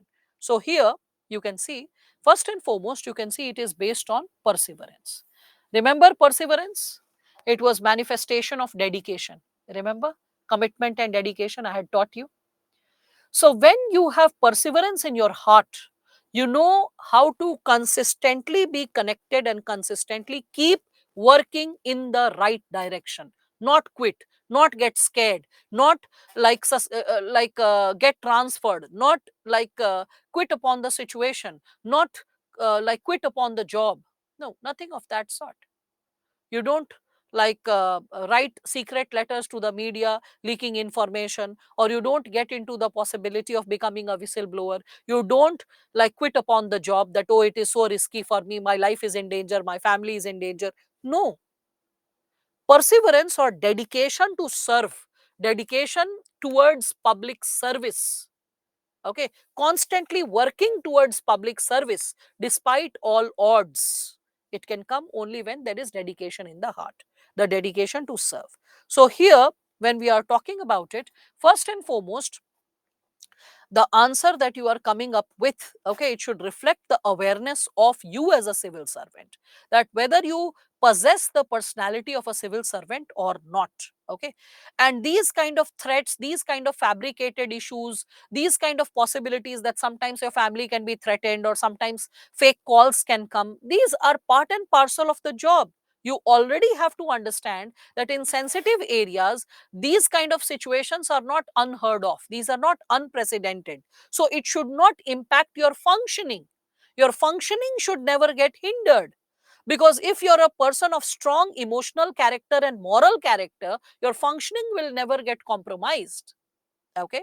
So this, because you're already aware of these potential challenges before getting into the job, okay. So you have to express a strong moral character, and that comes when you are exercising perseverance. So what are you doing? You are taking political leadership of the day in cognizance, because it is they also who are experiencing the brunt. Their image is also getting tarnished. So you are taking the political leadership in confidence, and then you are talking about that, rather than worrying for political results, let us look into the situation, how the mining mafia is exploiting, how resources of the state is getting exploited, the resources that belong to the state, that belong to the tribal people, because it's tribal area. So if tribal resources are getting exploited, it is if the resources of tribal area is getting exploited, it is the resources of the people and the state both. So taking that issue in cognizance, you should write the answer in three subparts: what are the facts of the case, the major ethical issues involved, and course of action, definitely with reasoning. So definitely facts of the case will be very limited, you don't have to elaborate upon the facts of the case. Focus should be on ethical issues and course of action. So how to solve it? So this is the method, this is the answer how we will start. So facts of the case: illegal mining in a tribal district, there is nexus of mafia, local leaders, people from the office, Okay, local leaders are also bribed, fake FIR is there, tutored complaint is there. All right, so these are the facts of the case. Then comes ethical issues involved. First ethical issue involved is that there is illegal mining, so there is a loss for the state, loss for the local community of those resources, and only few people are benefiting from it. And who are benefiting? The mafia, the local muscle men, okay, even the compromised employees of your department who are making some quick money, they are the people who are benefiting, but the larger society and the state is suffering from the loss. So when you are taking a stringent action against mafia, okay, you have to first and foremost see the entire game is associated with this, as I told you. So if the entire game is associated with this, collect proof, collect substantive proof, because you are also not powerless. So stop behaving like a common citizen, a regular citizen who is powerless. You have the entire force behind you. Anything done to you is a mark that the state can be hindered, the state can be pressurized, the state can be like put to threat. Any threat to you is a threat to the state, because you are the representative of the state by enacting upon the situation. So collect substantive proofs. You have the department, you have like so many people working under you. Okay, so collect substantive proofs. That is the first thing, because the moment you are collecting substantive proofs against the mining mafia, you are able to show it, like, you are able to raise a complaint, you are able to raise a, like, we can say, inquiry. This fellow will be like, his knots will be tightened, then dots will be connected. It can be proved that the tribal muscle men were funded by this fellow, and thus the FIR is fake. When the High Court is looking into the plea, fake FIR is there. For fake FIR, the tribal muscle men shall be punished. So you don't need to fear punishment. Oh my God, FIR is there. If there is no substantive proof, definitely you are going to win the case, because you have proof how you are innocent. When the FIR is like not working, then you speak to the tribals. You say how they have fallen victims to the evil design of muscle men, tribal muscle men, who are a party to mining mafia, who are exploiting the resources of the tribals and the state. So you make them aware of the situation, and you try to establish better communication with the tribals.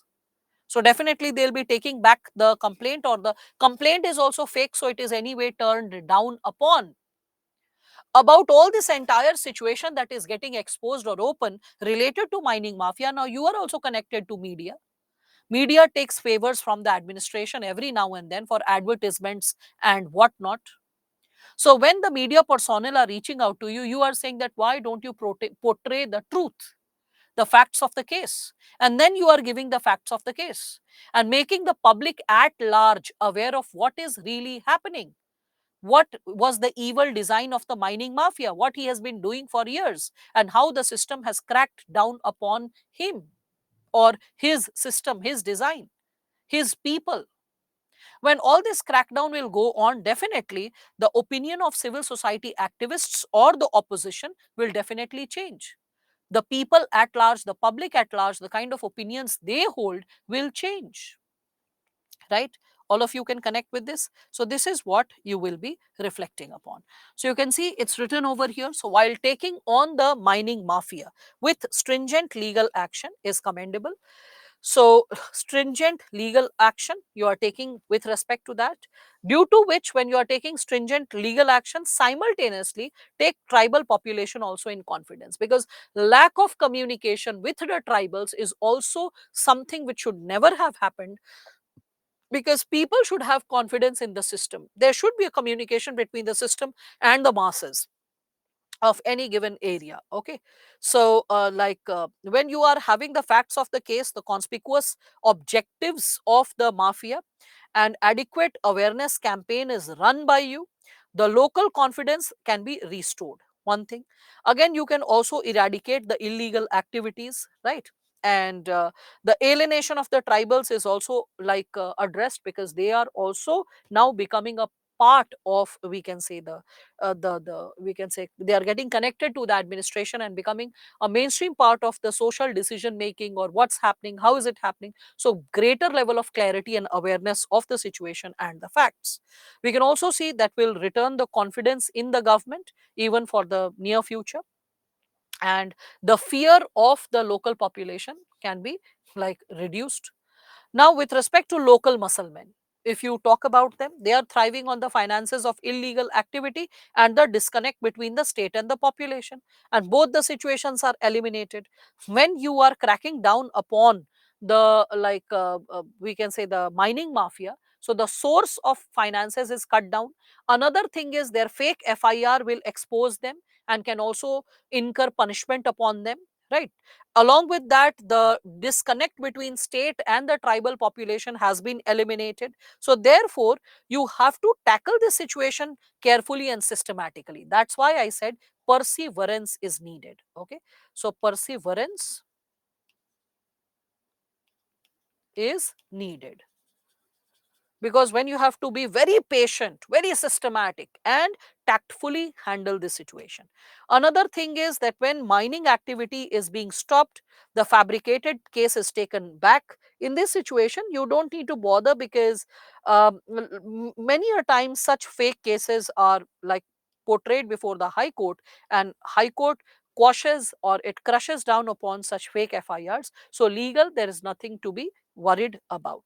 Further, I have said that when elections are coming, so the government may try to intervene in this given situation, playing in the hands of the opposition. So in this situation, you don't need to worry, because if the facts of the case are in your favor, people are in your favor, the FIR has quashed down. So it is just a matter of time that you can see that the possibility pertaining to like opposition shall also like fade to exist. So ethical issue is how a person can remain motivated and committed in such a situation. I think that's a bigger question, that how a person can remain motivated and committed in such situations. Majority of the people have a tendency to succumb.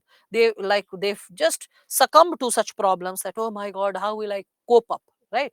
So how are you able to cope up with this situation? That is possible only when you have a strong internal locus of control. You are guided by the right set of moral principles and values. Okay, now right course of action is the third aspect. So this is associated with internal locus of control and motivation coming from right set of values. Motivation coming from right set of values. Now further, as we are reflecting upon this, so a strong case should be built against the illegal activities of the mafia, right? Then we can also see the scope of investigation. When we are talking about the scope of investigation, that should be wide, right? Covering the, we can consider the local musclemen, as well as we can see the like government servants, right? And with the full cooperation of the investigation and the prosecuting agencies, the case can be further taken up quickly, because when there is full cooperation, the pursuance of the case will be quick. That will bring the facts of the case, and as the facts are brought to the center, the public opinion can be taken care of, the political cooperation even from the opposition can be taken care of. That's the facts of the case. Okay, further elaborate awareness campaigns are required to establish faith or trust between, we can say, the government and the masses. The government's policies associated with the masses, the tribal people, should also be we can consider addressed, because if the government's we can say standpoint is made aware to the masses, what all the government has been doing, that's also going to like work upon the kind of effort that has been made for the people. So the people are not aware of the kind of intervention that is carried forward for them. So when there is faith or trust being established, the completion the complaint to SCST commission also gets addressed, or that also gets quashed. So addressed is a better word than quashed. Quashed means they refuse, that oh, the complaint is wrong. Another thing is, how about the complaint being taken back? When you realize that the complaint is meaningless and probably probably it's not required. Okay, so you can just reflect upon that given possibility. So there has to be a faith building exercise. The relationship between the masses and the state should not be based on fear, it should be based on credibility, right? So that's also there. And for self motivation, when we are talking about that as a concern related to this case, so you have to adhere to truth, come what may, stick to truth. That's one value. Have confidence in the team that is standing for you. Have perseverance, because you need to have dedication and perseverance. Then only you can have a very strong footing in the case, in the face of such hurdles. Okay, that's why I said that the chapter of values is not merely a theoretical chapter, it is a state of mind, a state of mind that you need to develop as an officer, qualities that you need to develop as an officer. Okay, so and the insecurity that that is arising out of meddling of the politicians, you need to stick to the truth and confidence in your team. Things will be taken care of accordingly with the passage of time. So you will uphold. Now this is the conclusion. So what is the conclusion? Conclusion is based on the broader values, the broader values. What are the values that you upheld? So constitutional value, legal value, and your moral responsibility to uphold the constitutional and legal value.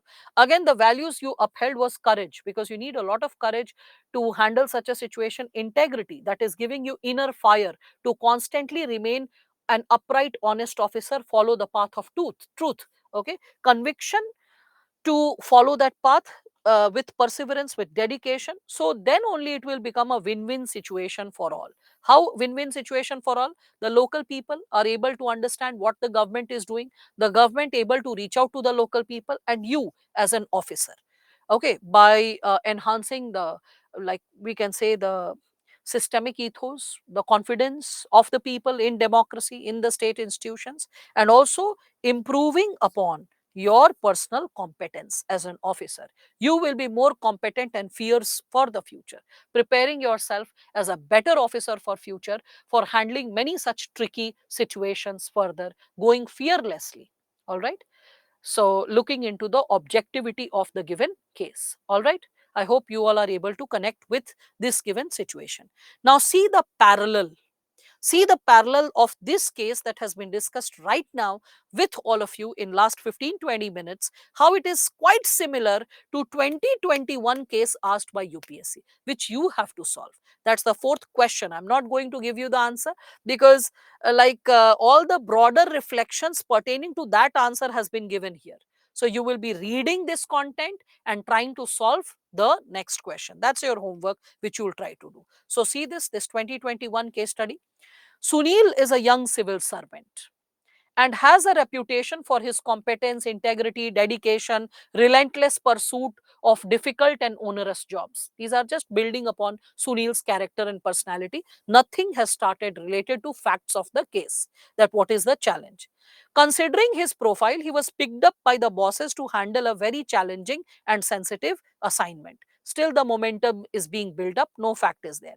He was posted in a tribal dominated district notorious for illegal sand mining. Okay, so yeah, now you can see there is similarity. So there is he is posted in a district which is notorious for illegal sand mining, excavating sand from river belt and transporting through trucks and selling them in black market was rampant. Now this is the method of conducting the illegal action. Okay, that is what you can see. So how the illegal action is carried forward, the method is provided in detail. You don't need to touch upon that. This illegal mining mafia is operating with the support of now local functionaries, tribal musclemen. Can you see this? Okay, and was also bribing selected poor tribals. Okay, that had kept the tribals under fear and intimidation. Still, the question has not started. The facts of the case I have underlined the three segments. Okay, illegal sand mining is happening by a local mafia who is also bribing local functionaries and tribal musclemen along with the poor tribals.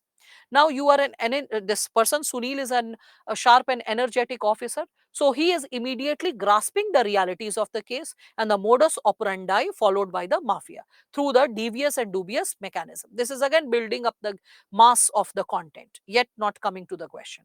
On making inquiries, he gathers means Sunil gathers that some of the own office employees are also hand in glove with the situation. So tribal muscle men, poor tribals, okay, we can see that some other functionaries, government officials, they all are a part of this nexus. Okay. Now, this person is like Sunil starts taking stringent action and he starts conducting raids. Okay. Conducting raids on their legal operation. When raids are conducted, definitely it is going to rattle the mafia and the mafia is going to take an action. Okay, so what did the mafia do when we are talking about the facts of the case from here?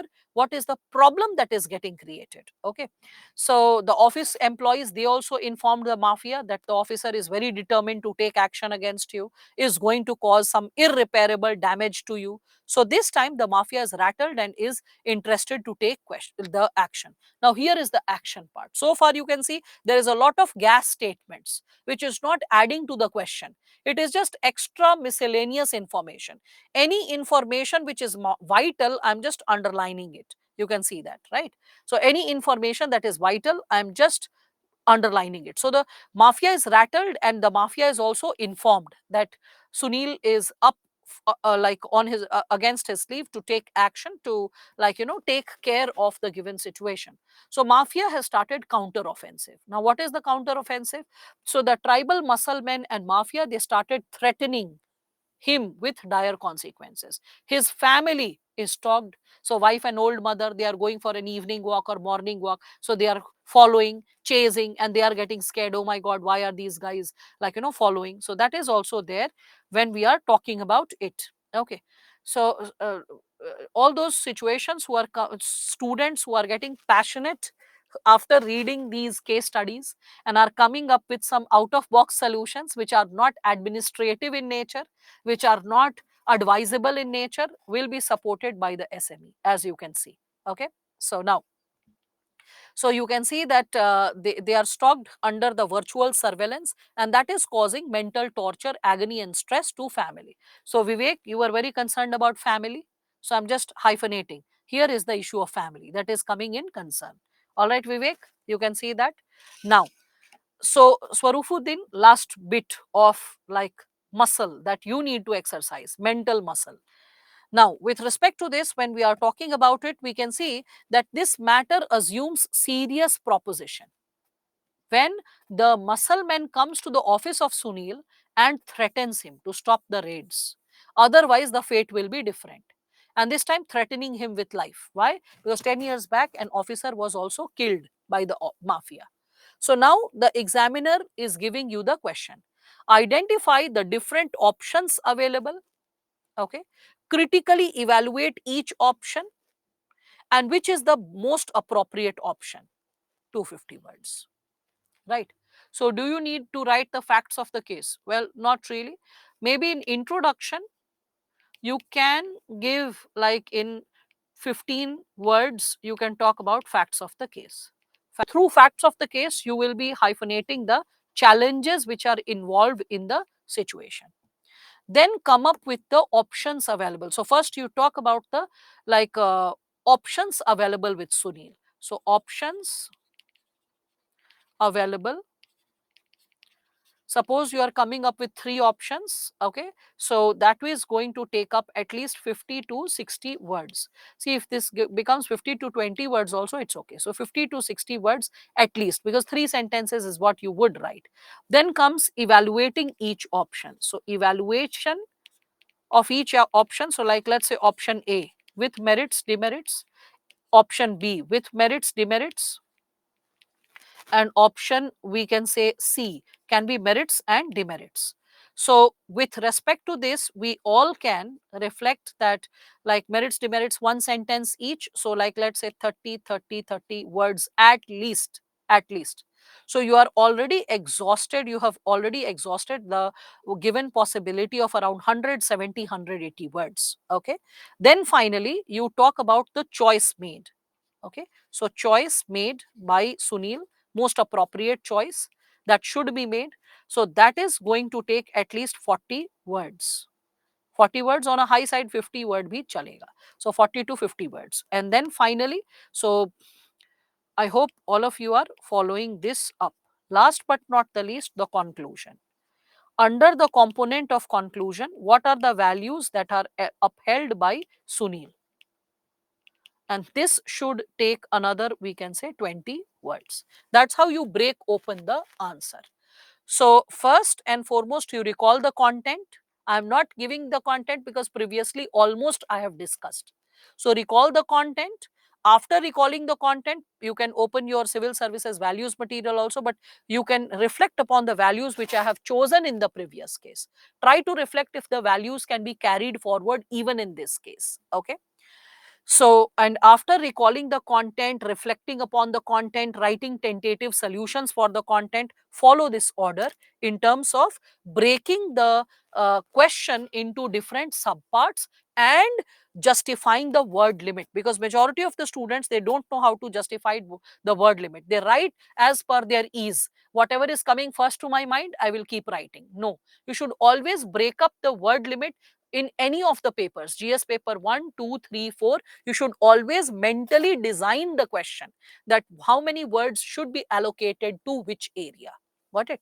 That is something which brings in balance in your expression and keeps the answer rich with all potential areas that should be discussed in the answer.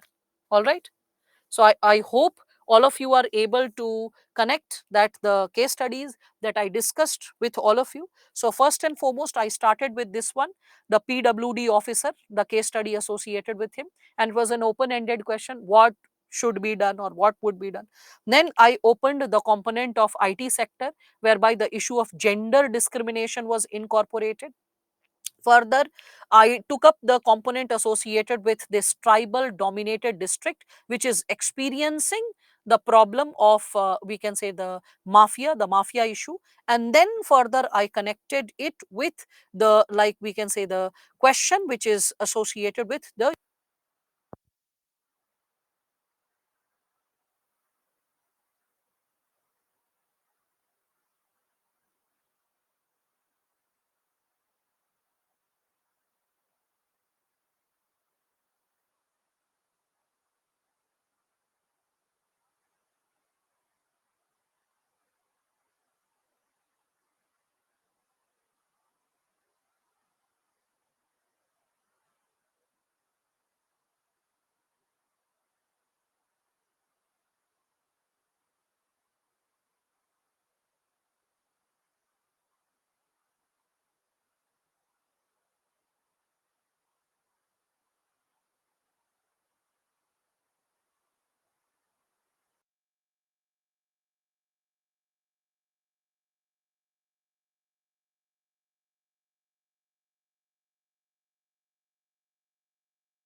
All right, welcome back. Let us start with the next chapter pertaining to attitude. So, when we are starting with this subtopic, attitude, we all need to understand first and foremost what does this word imply and what kind of possibilities it holds. Okay, so I appreciate all those students who were trying to solve this case study XY. I read what you had suggested. I appreciate the concern. Like, try it formally. All right, all of you, just try it formally. This is what I'll suggest. Not right now, as we can consider the possibilities should be considered once you get back home, open the segments, reflect upon the potential challenges and what is it. I was not explaining anything, Vivek. I was just saying that, like, this is the area that you need to solve in your private capacity. Reflect upon the notes, reflect upon how I've solved the previous case study, try to copy the content if and when needed, open the sub segments, maintain the word limit as it has been suggested. That's what. Okay, the battery had conked off of this one, and before it could be changed, I realized it's break, so we just took the break. Now, getting ahead with this next chapter, that is attitude. So there have been 7 questions that have been posed associated with this area in past 10 years. The chapter is comprising of 3 subsegments: the content, the structure and function, and the influence of attitude and relation with thought and behavior. So how attitude impacts our thought, how it impacts our behavior. Then social influence and persuasion. You just, like, right now saw the case study associated with persuasion. So case study, the previous one, you can see that previous one means associated with the private sector. Okay, previous one related to private sector was associated with persuasion. So that's how you can understand that the content can be connected with these given areas. Now, first and foremost, when we are talking about what is the insights associated with attitude, what do we understand by the term attitude? So we can just reflect upon it with what William James has said. So William James, he suggests that attitude is the greatest discovery of our generation. That when we are talking about it, it is what? So, the greatest discovery of our generation is that human beings can alter their lives. They can change their lives by changing the attitudes of their mind, their perceptions. So, what is an attitude? When we are speaking of it, that it can change our lives. So, attitudes are our preferences. They are tendency to respond favorably or unfavorably, pertaining to likes, dislikes. When these likes are repeated multiple times, they shape our mindset, our inclination, our thought. Okay, so it is not your attitude and not aptitude which decides your altitude. It is your aptitude, not altitude. In fact, it is both. I have shared that, Abhishek, with you, that if you have the right set of aptitude, if you have the skill sets, if you have the innate tendency plus the right attitude to make a change towards the right direction, both clubbed together determines the altitude as well. Now, so when we are talking about defining attitude,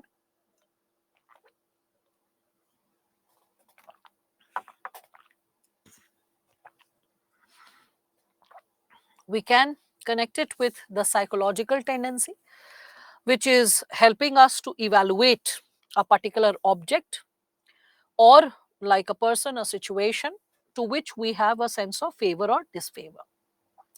It is also associated with our memory, and the memory is helping us to evaluate the object or the situation. So that's how we continue our attitude, and that's how we develop, we can say, customs or traditions or behavioral patterns through attitude. So in simple language, if I have to discuss attitude, I can say that attitude is a learnt tendency. It is a learnt tendency to think, feel and act.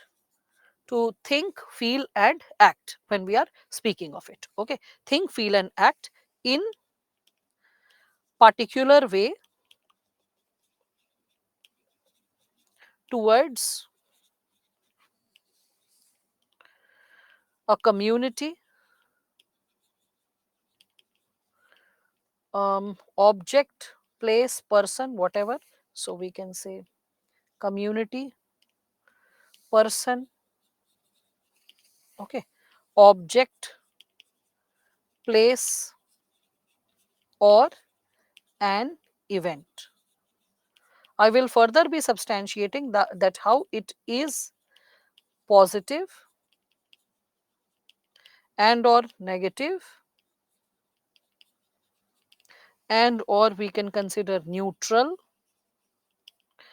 It can be associated with or ambiguous.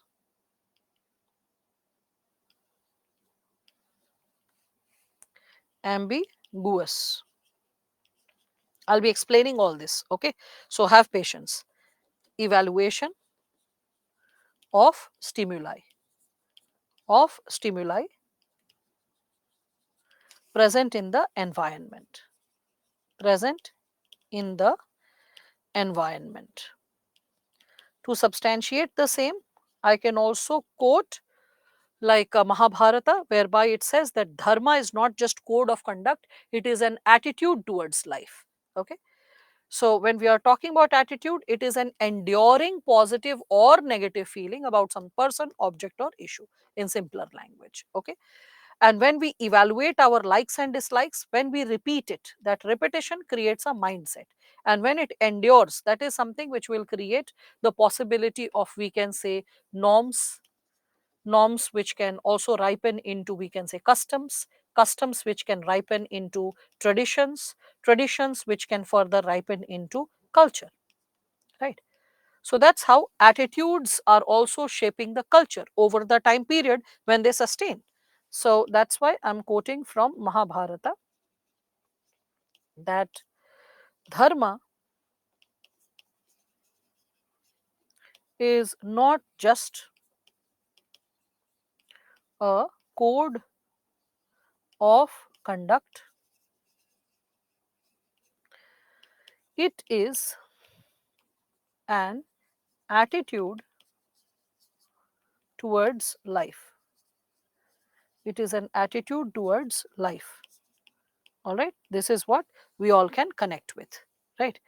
In psychology also we can understand that there is a specific branch in psychology which is trying to understand the thoughts, the feelings, the inclinations, the behavior of an individual and how it also influences the behavior of other individual. Means in other words, it aspires to study attitude and the patterns of attitude that we possess. So when we are also consulting about the term pertaining to the Oxford Dictionary, it defines that attitude is what? So it is a settled way of thinking. You have already created a sense of understanding related to something which is a like or dislike that you have already created in an established manner. So it is a settled way of thinking. So the Cambridge Dictionary, it is defining it as a feeling or an opinion about something or someone, the way you are behaving towards that something or that someone when we are talking about it. We can also understand that it is still difficult, okay, to arrive at a single widely accepted definition of attitude because of the simple reason that attitudes are abstract constructs. It's not a clear, distinct, determinate construct if you are like reflecting upon the same.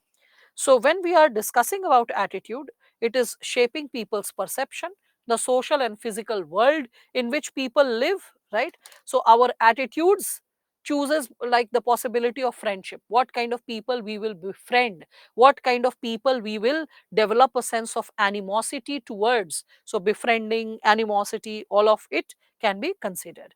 It is also going to determine what kind of people we will hire, okay, what kind of people we will hire in this given situation when we are talking about such a scenario. Yes, our attitude is a window to the world when we are speaking of it. So, more dramatically, we can see attitudes are at the heart of many violent attacks, also, whereby people have a negative attitude towards a community or towards, like, we can say, a sentiment, because of which we can see that a lot of animosity, anger, or violence is practiced. Again, please remember a rigid and inflexible attitude is weakness of character. It is not something which has to be appreciated. that once I make a promise to myself, I don't even listen to myself. Oh, that's not a great attitude.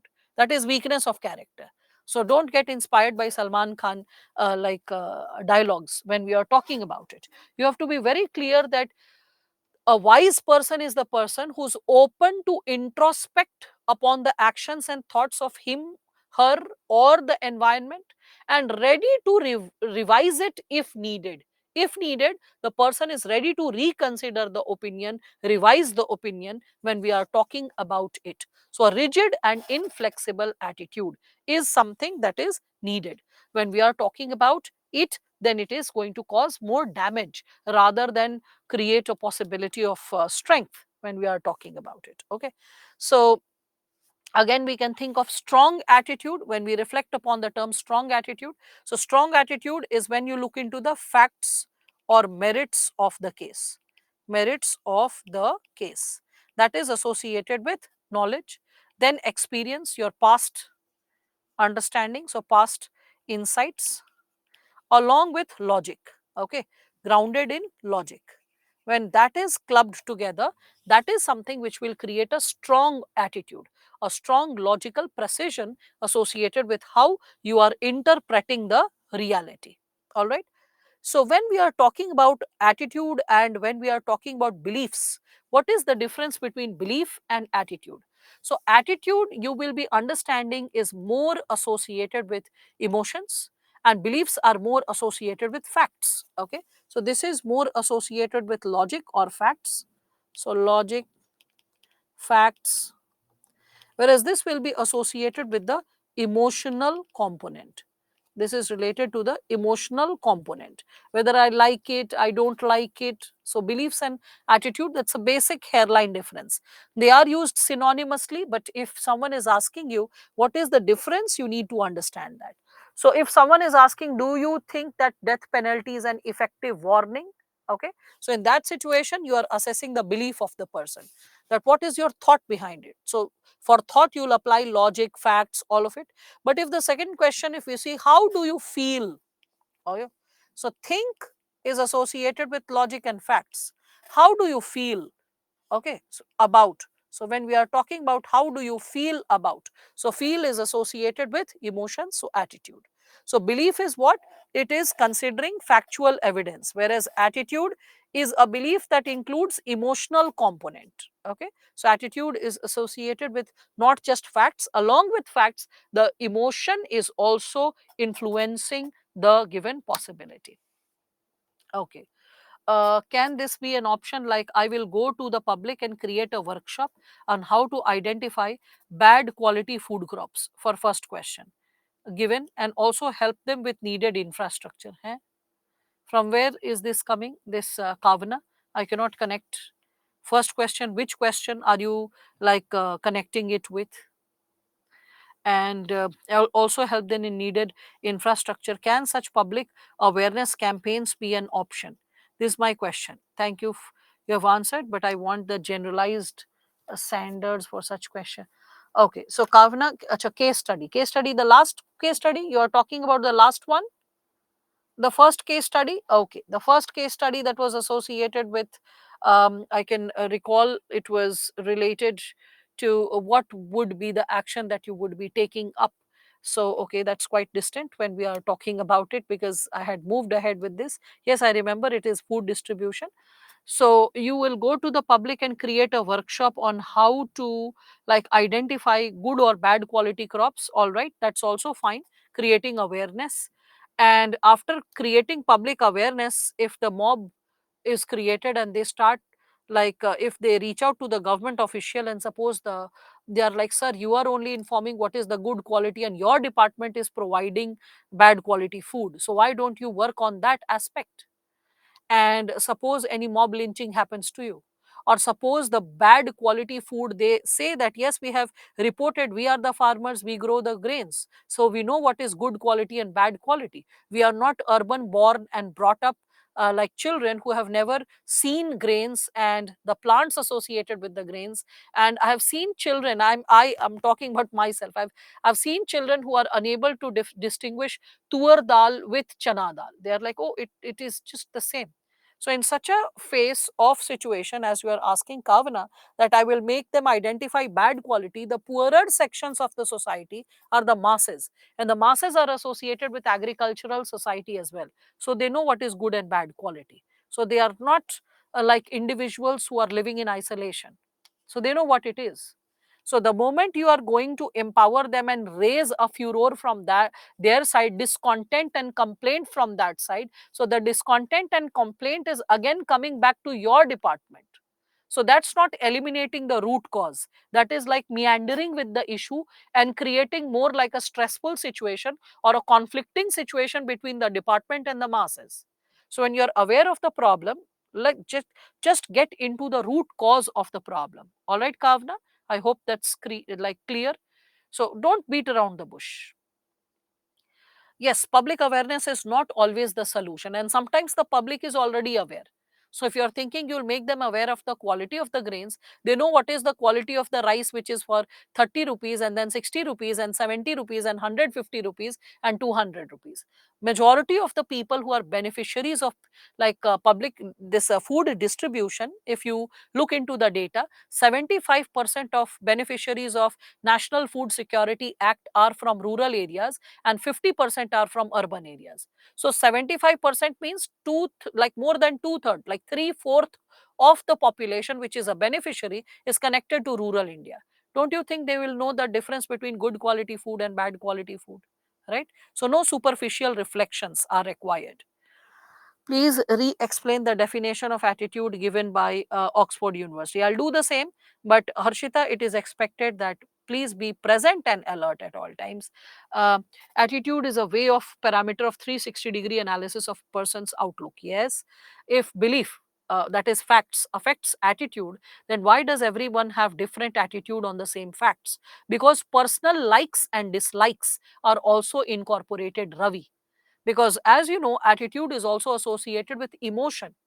So your personal likes and dislikes impacts the attitude. Got it? But the question was good. I appreciate the question. So belief is cognition. Yes, attitude is cognition plus emotion plus value. Remember, cognition plus emotion was value. Cognition plus emotion plus past behavior, how you have responded in the past, clubbed together creates attitude. Wow, bravo, Abhishek, you are able to recall it and connect it with the first lecture that I had explained the basic concepts and connectivity with it. Okay, so again, then can we say attitudes are judgmental in nature? They are associated with stereotypes, biases. We'll be discussing about it just soon enough. Okay, so what should be one to do the list all possible answers in the matter of family? You are an officer, you have got like security team. It's not that you are living in isolation. You can always increase your security. You can request it to your seniors and increase the security of your family members. There are times when officers in such pressing situations also send their family members back to home in secure places, that you just like live for some time till the time this issue is not addressed, the fire is not doused. So all those actions are also taken, not that you like get intimidated in the interest of the family and succumb to the mafia or any such person. 80% of the beneficiaries are among total sell their food grain in the market due to low quality of grain. They are much aware what to eat and what to sell. Yes, so very true. Why many bureaucrats attitude is missing despite taking good training?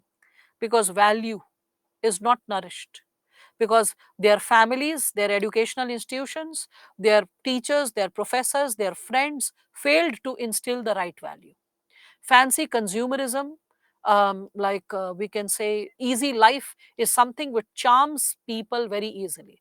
It is like, I still remember just a month back, I was taking a workshop and I started the component with social issues at one of the places offline. So when I was discussing about this given situation, that who is your inspiration, and as I was discussing about the value systems that should inspire a future civil servant, a child said that, ma'am, I am inspired by, what was that fellow's name? Shark Tank, that fellow who quit, who was earlier a part of it and then he left, wears glasses, if you can recall. Yes, Ashmeet, not Ashneer. Okay, so Ashneer Grover, yes, so that fellow. So that, yes, Bharat Pay founder. So he was like, ma'am, he is my ideal, and I want to become like Ashneer Grover. Then I said, this is not the services that you should prepare for, because Ashneer Grover is a hardcore materialistic uh, entrepreneurial guy who he's not committed to serve the people. His first primary insight is to create a business and make as much money as possible, to create as many ventures and possibilities as possible. So his like take to life is hardcore materialistic. It's not bureaucratic. So probably you are not preparing for the right exam, and probably your aptitude is not meeting the right skill sets. So if your aptitude is entrepreneurial, take some money and get into like working upon your business rather than thinking about civil services, because civil services is not even going to give 10% of luxuries which probably Ashneer Grover can flaunt, or the lifestyle he can live, or what he can create. The lifestyle of a bureaucrat is quite simpleton. You'll see wearing normal cotton shirts, cotton trousers, normal like leather shoes, good comfortable clothes, comfortable shoes, children studying in comfortable or good quality educational institutions, the family members like decently clothed, health security decently extended. But if you talk about carrying like Armani or Gucci or Louis Vuitton or Balenciaga, no, that's not happening. If that is your aspiration, this is not the suited possibility. So this given question which you are asking, that why bureaucrats go corrupt despite the training, the issue is that with, we can say, academic competence, if someone is getting into the system without holding the right set of values, and suppose the person slips like an eel in essay or in ethics or in interview, this materialistic aspect of that potential candidate is not addressed, or is it is not noticed. It is rare, but still it goes unnoticed. Or like, let's say the person was not having a strong internal locus of control. So with weak internal locus of control, memorizing right set of words, thinking in the right set of direction, the person wrote a profound essay, wrote appeared in the interview quite like, I would say, assertively. But when it came to exercising those values in real life, the person got intimidated by the system, the seniors, bad examples, pressures of the immediate scenario. The internal locus of control will convert into ethical dilemma. Ethical dilemma will convert into poor decisions, or external locus of control, where the person is succumbing to the situation, getting falling to the situation, falling victim to the situation, and thus suffering from cognitive dissonance. What I have done is right or wrong. There is guilt, whether I'm a good person or not, and then like pressurizing one's conscience to get silenced. All that happens. All right, now, so, okay, whatever. I'm not interested to discuss about Ashneer Grover by any rhyme or reason. SME, please help if any question is left out or I have not been able to see it because of volley of comments. So, please just take care of that aspect. Now, so when we are talking about this given subsegment pertaining to belief and attitude, and as we move ahead, let us look into the components of attitude. Okay, so first and foremost, when we are talking about components of attitude, maybe I can, here there's no space, so maybe I can just add a slide and explain it to you first. So under the segment of component or content of attitude, as we are going to understand this given subsegment, first and foremost you need to understand there is cognitive component. Cognitive component, if I'm speaking of it, it is associated with, we can say, what we think. So cognitive is associated with the brain. Okay, then comes the affective component. Affective component is associated with what we feel. It's associated with emotion, so what we feel, right? And then comes the behavioral component. The behavioral component is associated with how we have experienced the situation in the past. Okay, so how we have acted in the past, acted in the past, or what are our past experiences? Past experiences pertaining to the given situation, right? So all these three lead to the sub-segment of, we can say, attitude. This leads to attitude. Remember attitude? We had discussed cognition plus emotion plus behavior. Now I hope you can connect with it. Cognition was belief. Remember this first lecture? So cognition was belief. Cognition plus affectivity, when we are talking about it, that was creating value. And cognition plus affective plus behavior was creating attitude. Remember that. Along with that, I said that when attitude, which is like how we approach a particular situation, that impacts how we approach a particular situation, or in other words, how we act. What is the final act? Now, this also gets influenced by situations. The situations also influence the act, and that finally determines the final human behavior. Final human behavior means how we really act, how we really act, right? When we are speaking of this given sub segment, right? So components or content of attitude, when we are discussing about this given sub segment, I can give you an example. So like, let's say if I'm saying Nawazuddin Siddiqui, so the moment I think of Nawazuddin Siddiqui as an actor, okay, so what is the cognitive component? C, A and B. Cognitive, affective, behavioral. Okay. So when I'm thinking of the cognitive component related to Nawazuddin Siddiqui, what is the emotion that is arousing in my heart related, sorry, in my mind related to how I think about him? So I'll be like, oh, this guy, he's a good actor. Along with being a good actor, he has been a struggler for a very long time period. He is a self-made man. Along with being a self-made person, we can also see that his choice of scripts is very good. So choice of script is mostly good, right? So this is how I consider this given actor. Then suppose the, like, let's say affective component, the emotional component, how I feel when I think of Nawazuddin Siddiqui. So how I feel, so I feel happy thinking about him because my past experience related to watching his movie has been great. Okay, so that's why when I'm talking about how I feel positive about him. I feel positive. I have a like positive impression. I like that person as an actor. So I like him as an actor. Okay, so there is a positive impression, there is a positive emotion, there is a sense of liking, right? Then comes the behavioral aspect. The behavioral aspect means how I have acted in the past. Okay, so in past situations, I have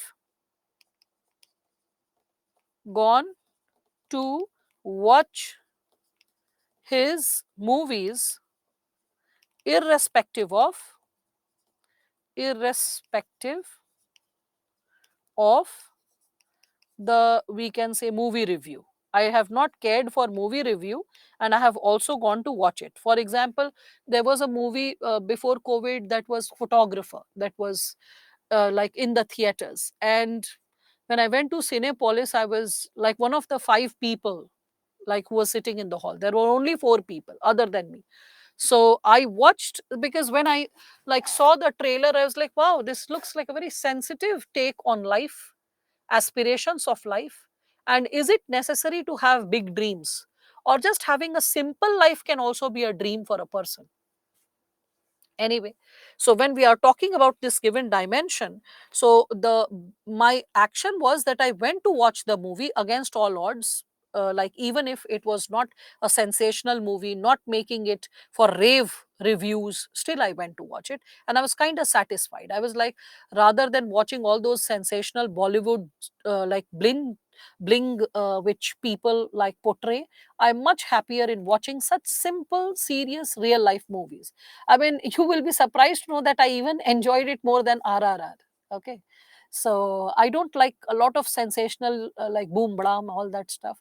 I really like simple but realistic and thought provoking scripts. So that is something which we can think of this given dimension. No, I'm not the big boss types. I don't think so, Priyanka, that if you know me, you would be finding me liking such a like possibility. Now, so this is, like, we can say, the CAB analysis of Nawazuddin Siddiqui. Now, suppose um, if a movie is getting released, so what will be my attitude?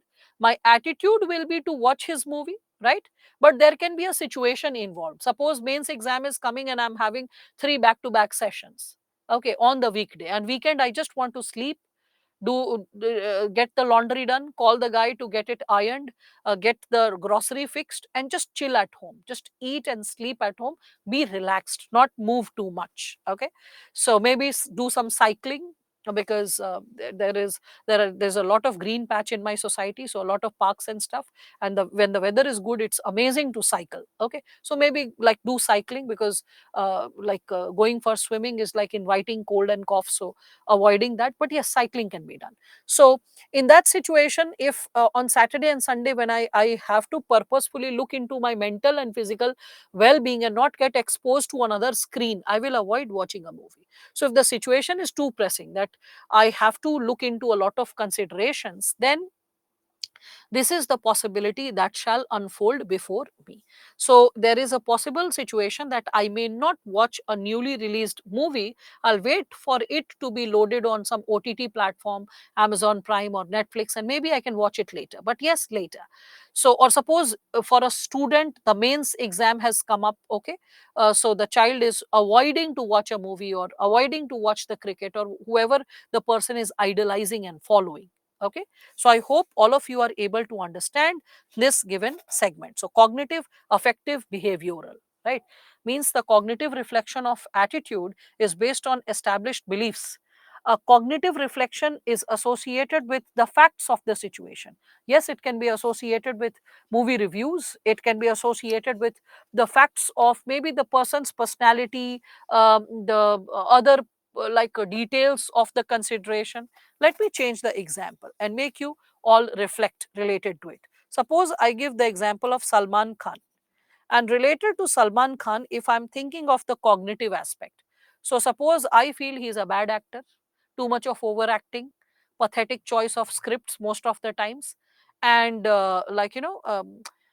sometimes that the possibility of किसी का भाई किसी की जान and किसी की ले लेने वाली जान वाला हिसाब किताब. So when he loves animals and street pedestrians so much, the cognitive aspect, when we are talking about it, is something which the cognitive aspect of dimension associated with Salman Khan is not positive. So, like, let's say cognitive is negative, the facts that I reflect upon him, the affective, the emotion that is generated in me. So, like, let's say the emotion that is generated in me is also negative, because I'm like, I feel bored watching his movie. So, suppose I'm saying I feel bored. So, this is an emotion.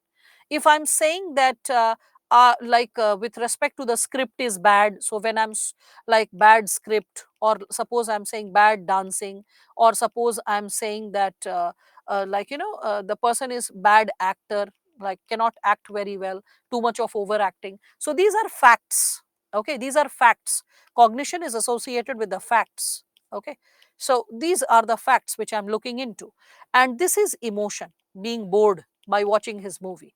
Now, B, behavioral, I avoid watching his movies. So I avoid watching the movies, right, of Salman Khan. Now, let us change the situation. So, like, let's say the situation is my cousins have come and they are like, "Arey yaar Didi, let's go to the movie hall." And I was like, "I don't like Salman Khan, I'm not going." So like, "Oh, we will just have so much of fun. Like we will cackle and we will like laugh on silly jokes. And as we'll parallelly crack our own jokes, you will have so much of fun. It's less about the movie, it is more about the company. Just come along.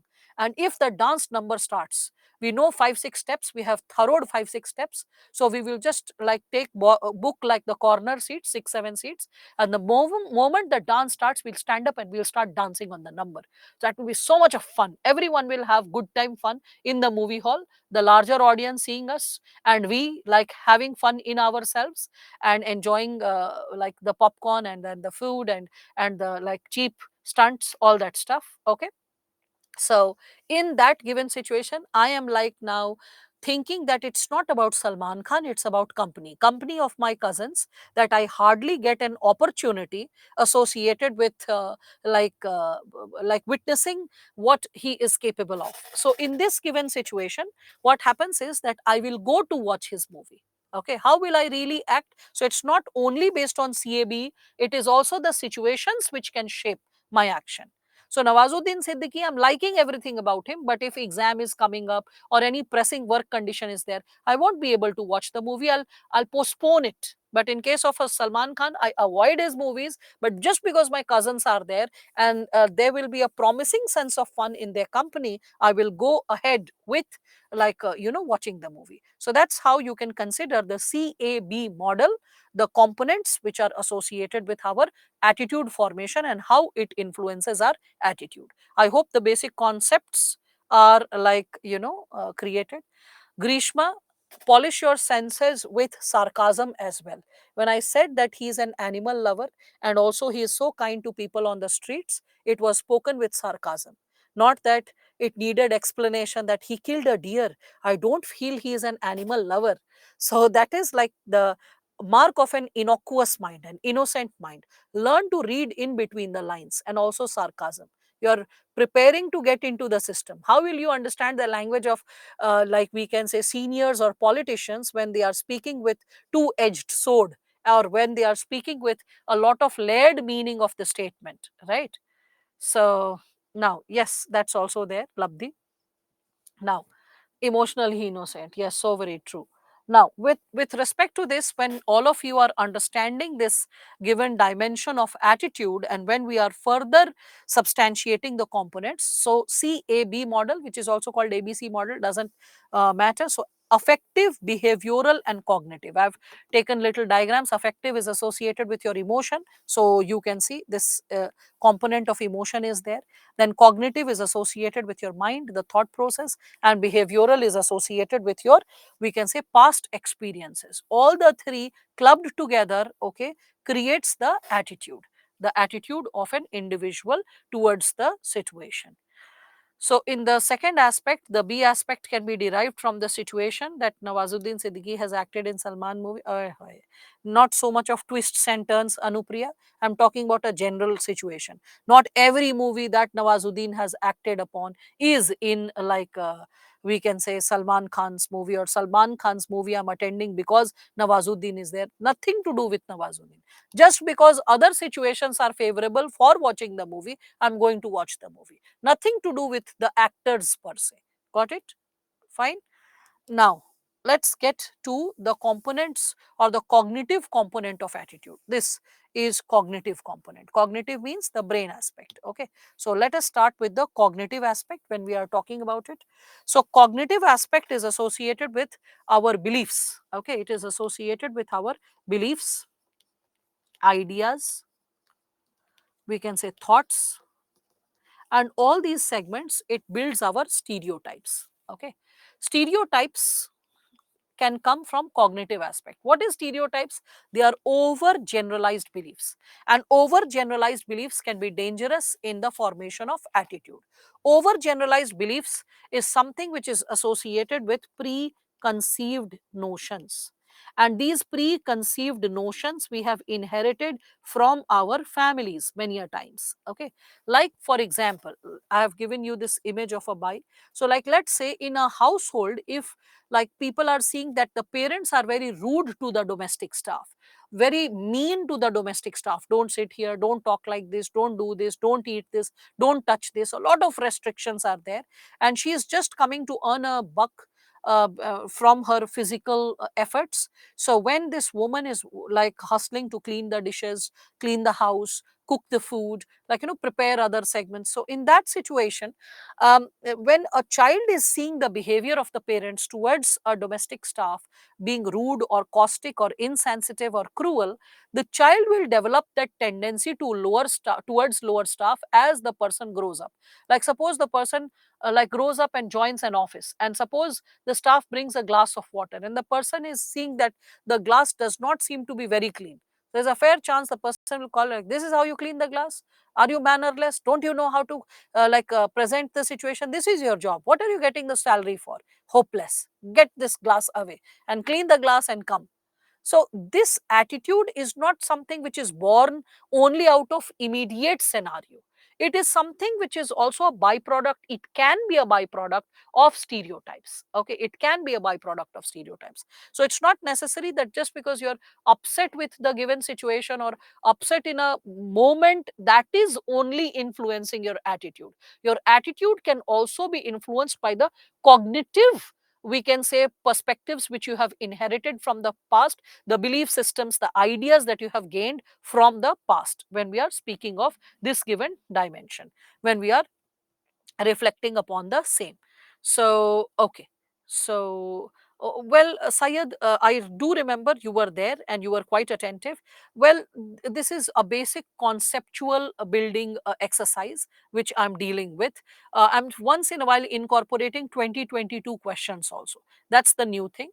Maybe an example or two is also new because of the possibility that once in a while you can come across out of box ideas or some immediate real life situation. Like I just quoted Jyoti Maurya in one of the like explanations, Sayed. That's the only thing. Examples are afresh once in a while, and questions, the PYQs 2022 questions, once in a while I'm incorporating. Rest basic concepts don't change as you are asking.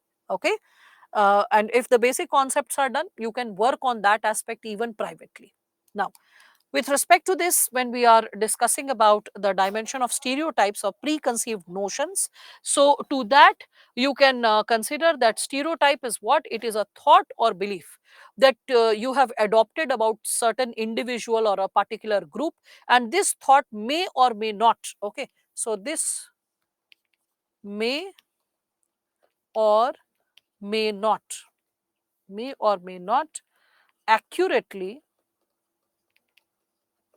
reflect upon the reality, may or may not accurately reflect upon the reality, as it is based on incomplete information, incomplete information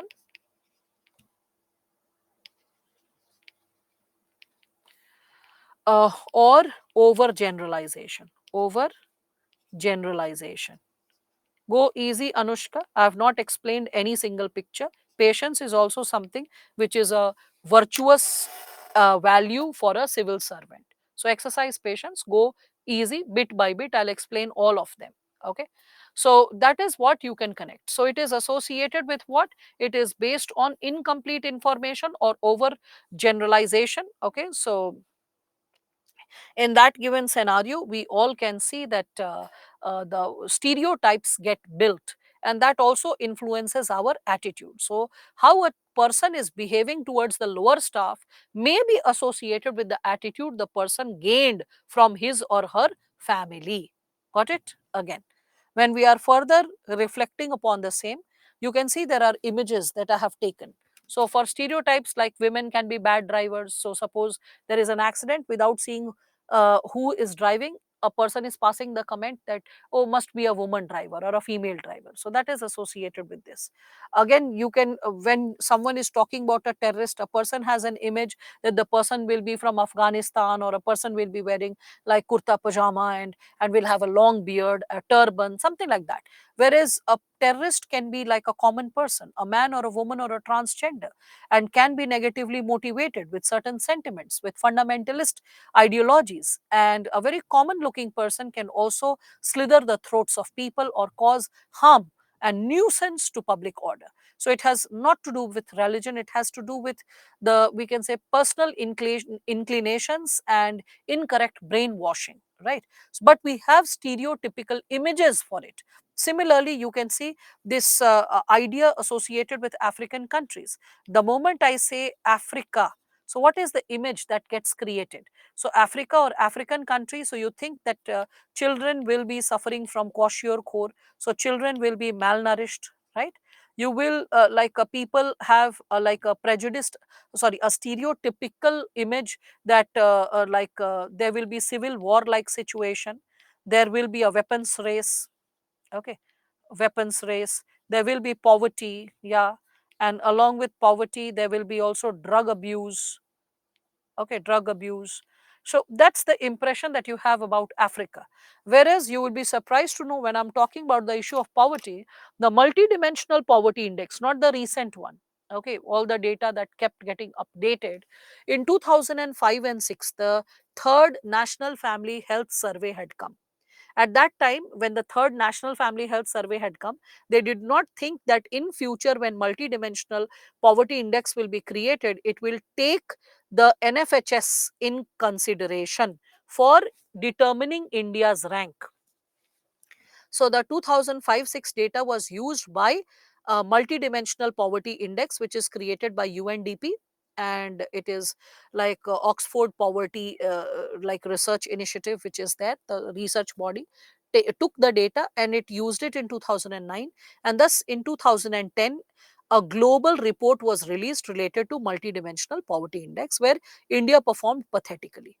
Because it's a very old data, so many of you are neither aware of it nor it is needed. But because it was the first multidimensional poverty index and the data pertaining to India, and definitely I was teaching then, so I can share that data with all of you.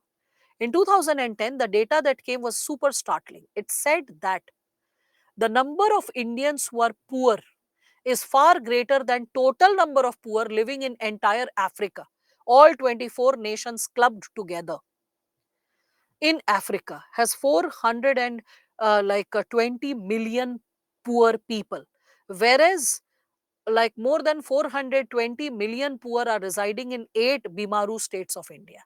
That was the report that it was saying. And total number of poor in India in 2010, going by multidimensional poverty index, was something closer to 630 million. Imagine 630 million. So far greater than Africa. So that came as a surprise to the Western world. What? Entire Africa clubbed together, the number of poor, alone India as a country is having far greater number of poor people living in it. So stereotypes. We have stereotypes about people, communities, like, situations. So that's what you can connect with this given possibility. Again, my first image after hiring Africa is a very big, okay, hearing Africa is like it's a big continent. All right. Now, so the number was in million, okay, 630 million. That is 63 crore to be specific, Rahil. Got it? All right. Now, with respect to it, when we are, this was a stand-up comedian. He made a statement. So I just got it. He said that हम पैदा नहीं, हम प्रकट होते हैं, वो भी Scorpio के साथ. So this implies that the Jat guy is making a stereotypical comment upon himself or his own community that we Jats, we are not born, we incarnate, and we incarnate with a Scorpio.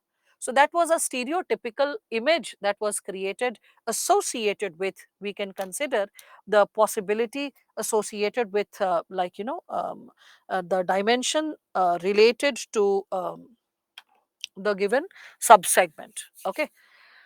All right. So, well, Sahil, when you are talking about it, what I imply to say that the total population, which was, we are talking about, you understand this, right, Sahil? I should not indulge in this. This is a sheer distraction, but I'll do it for you.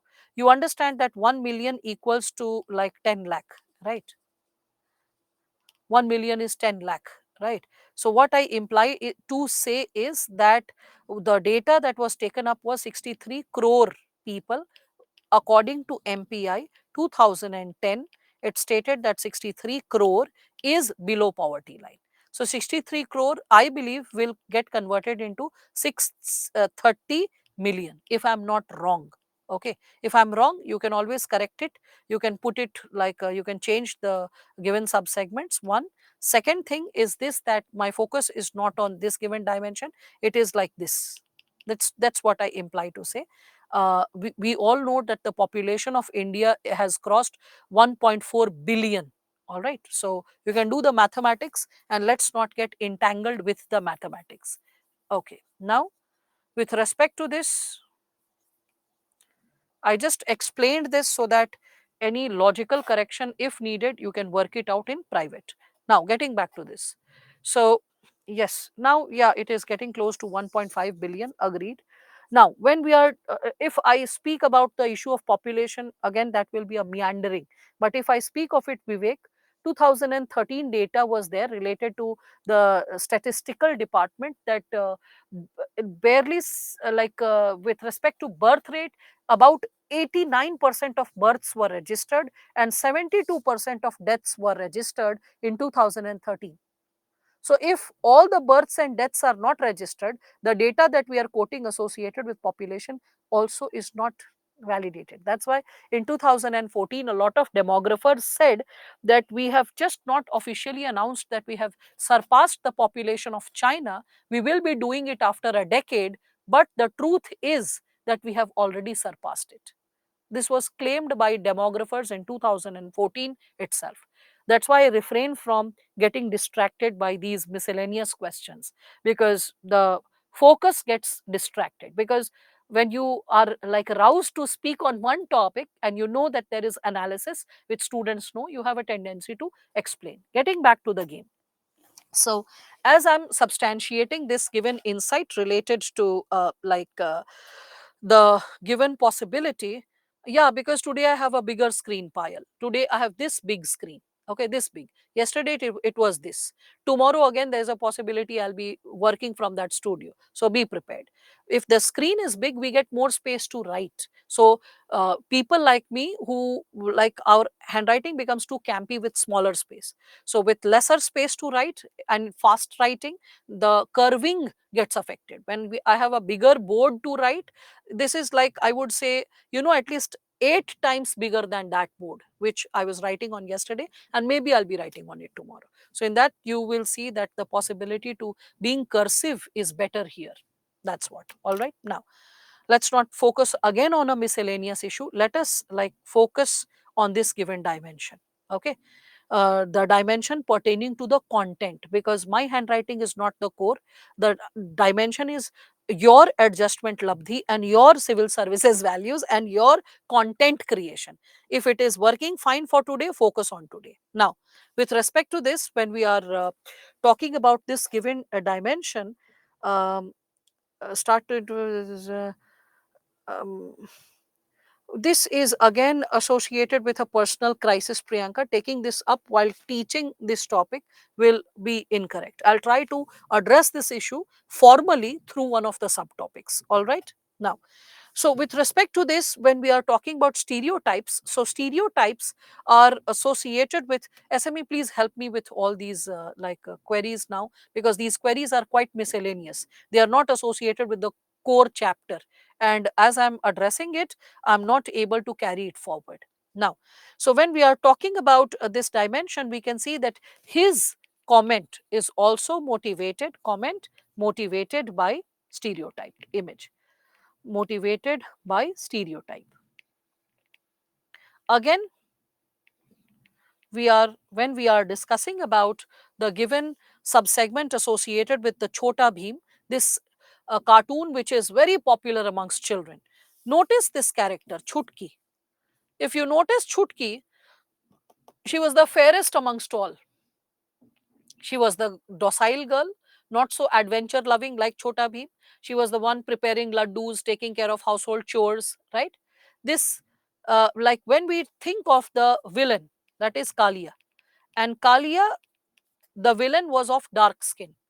So, was not this so called like cartoon which is having an outreach of more than 4 crore children in India. More than 4 crore children. So what kind of impact is it creating on 4 crore children or 4 crore plus children, that girls look cute when they are fair, they look good in kitchen when they are taking care of household chores, right? A Bheem, Chota Bheem is a macho guy, so guys look good when they are macho. The villain is Kalia and he's dark, so subtle forms of racism when we are talking about it. Yes, Indumati is also fair. And simultaneously, okay, so another villain Kichad is also dark. All right, Ashmi, I don't follow Chota Bheem. I saw the datas associated with this cartoon, and I was like, oh God, it's so much loaded with stereotypes when we are talking about it. Similarly, there is one of the episodes which was associated with tribals, and tribals were showcased as doing Jhingalala Hu and taking a person from the village, and they aspired to cook the person and eat. That means you are promoting this idea in the children that tribals are cannibals. And these stereotypes can be so damaging to the personality of a child as a child grows up. You can think of that, right? Again, when you are thinking about this given possibility, if the child comes across an IS officer or a bank manager or a teacher who is a tribal, the child will have a tendency to dismiss, this is not the tribal that I know, that's not tribal, tribal is something else, these people are a part of the mainstream society, way back they have been inducted. So the propositions we can understand will be affected. So the stereotypes are associated with impacting our cognitive component with overgeneralized beliefs, preconceived notions based on incomplete information, and like we can say biased outlook. Okay, then we can connect it with the second subcomponent, that is affective. So the affective component of attitude, the affective component of attitude can be connected with emotions. And when we are talking about emotions, then rather than stereotype, now you can see another word, prejudice. And here you learn the meaning of prejudice and how there is a hairline difference between stereotype and prejudice. Stereotype is based on incomplete facts.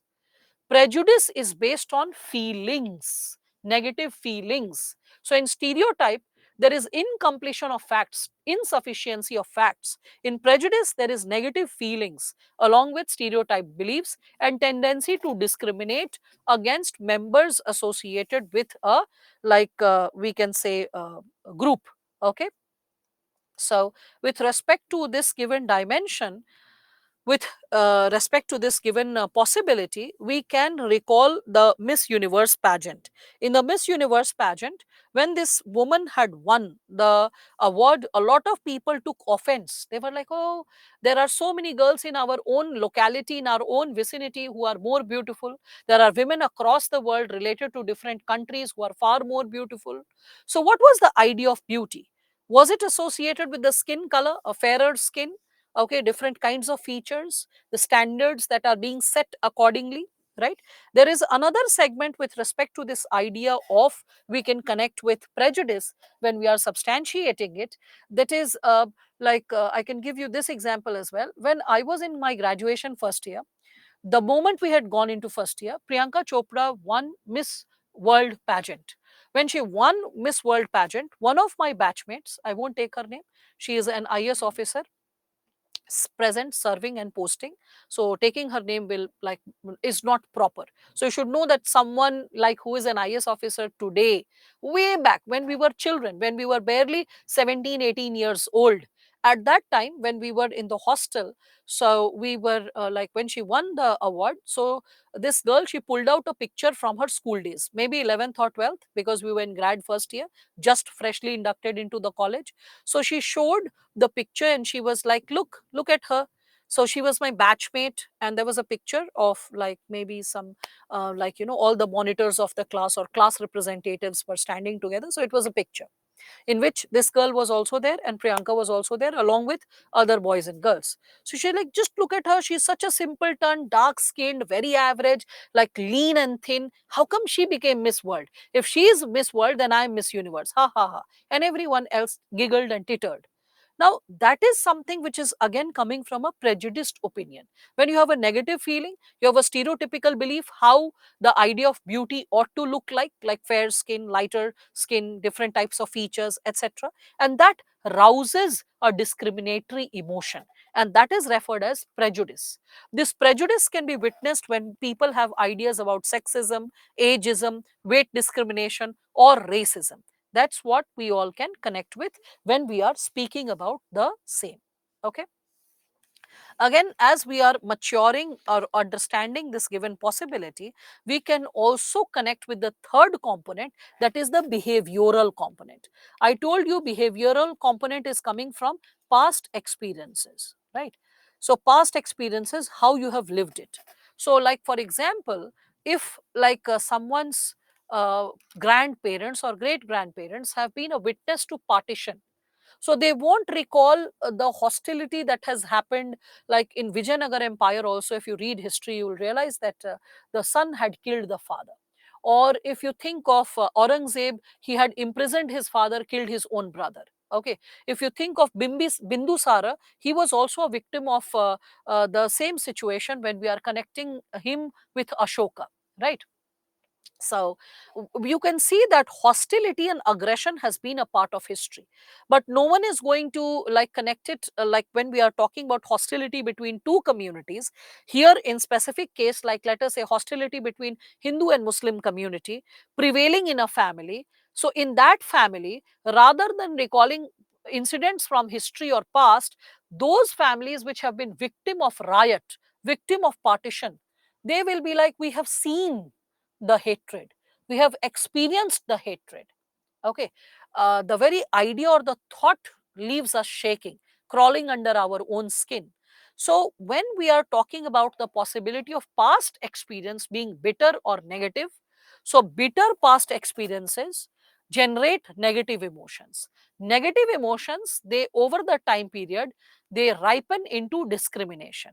When you discriminate with a community, you isolate yourself or dissociate yourself completely from that community. You do not care for that specific community at all, and you don't want to associate with that community. So that will lead to isolation or exclusion.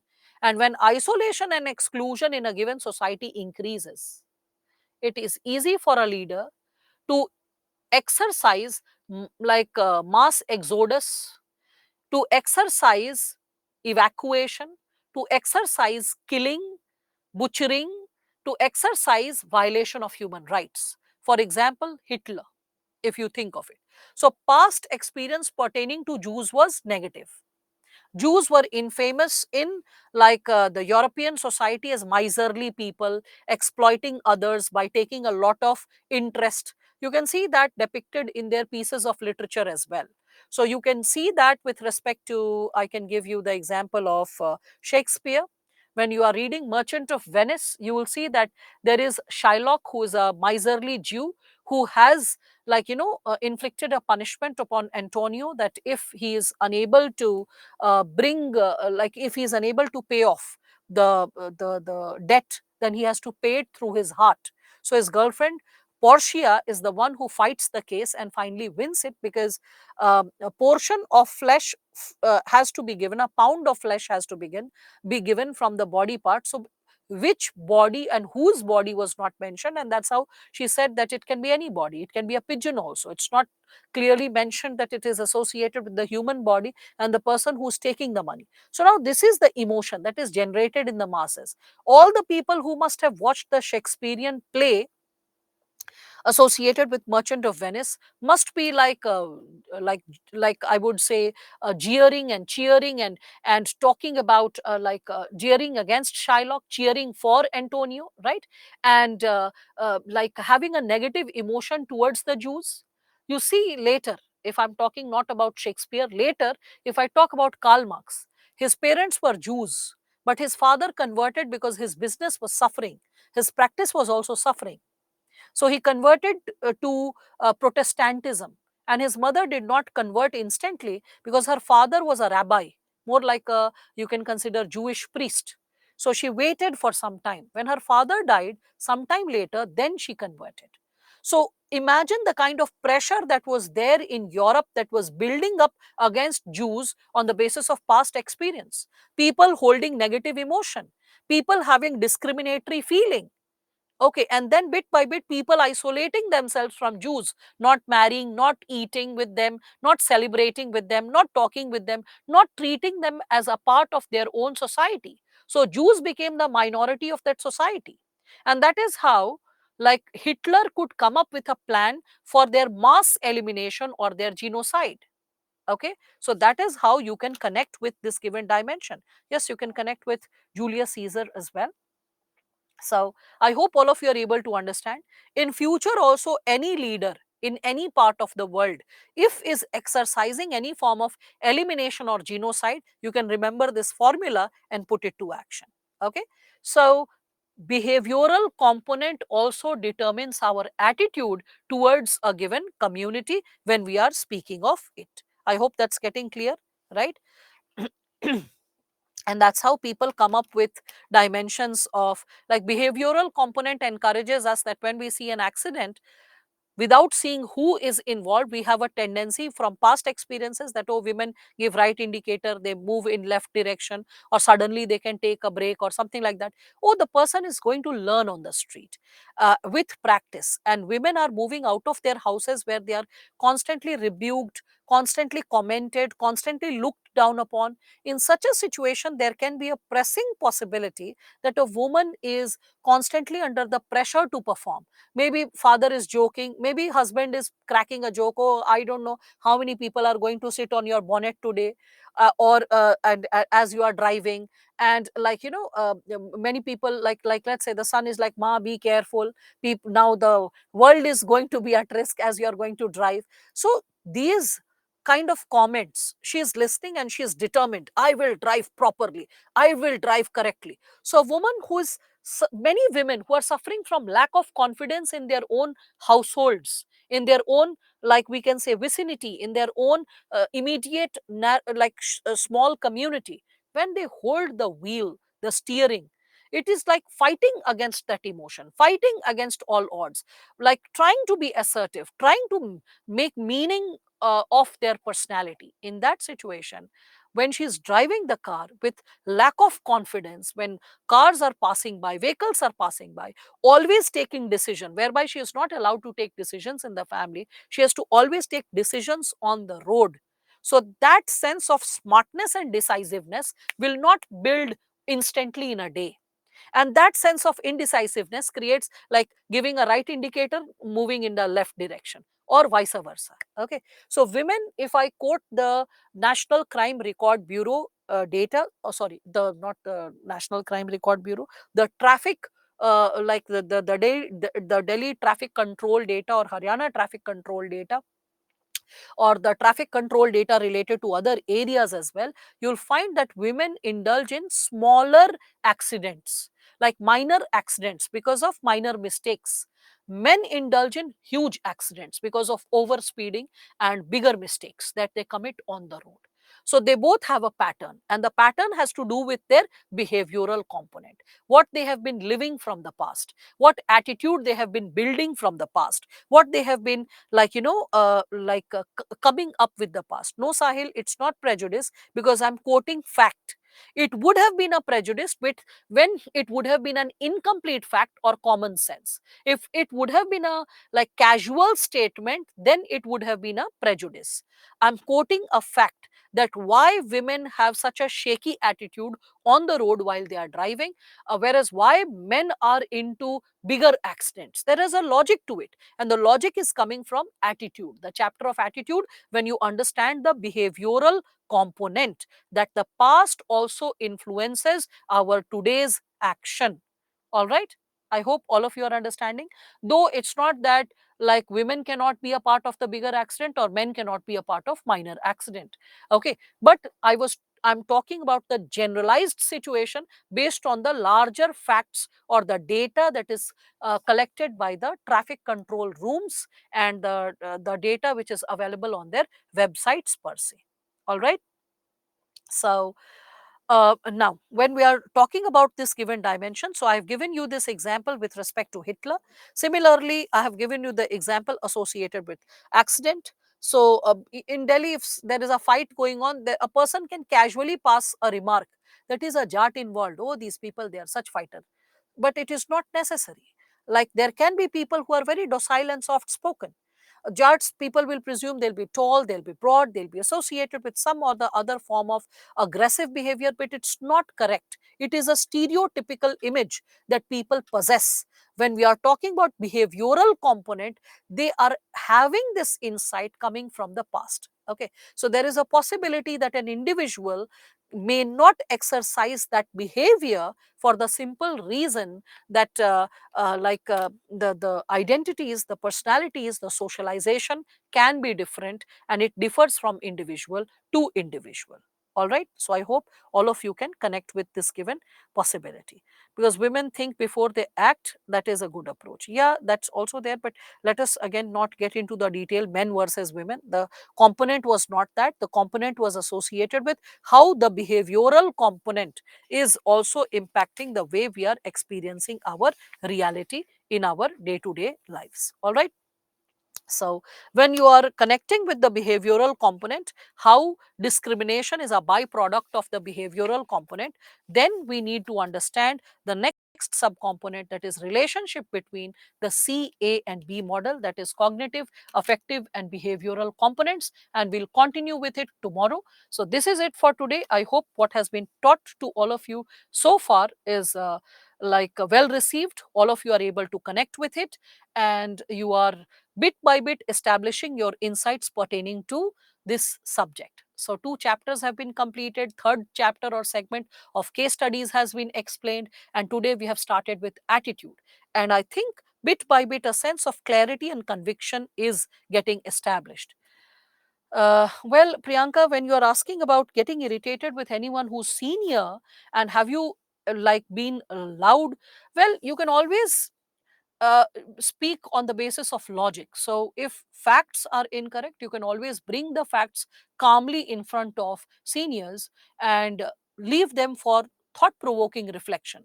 You can frame the statements logically and calmly, because respect at any time should never be compromised. So very respectfully, with due sense of respect, you can always give them an idea to reflect, that can you please reflect upon this is my logic, without raising your voice, because you raise your voice when the heart is distanced. So without raising the voice, you can calmly present the insights logically, and that can be received well. All right then. So thank you all of you. Good night and take care, and keep reflecting and revising well. All right. Thanks.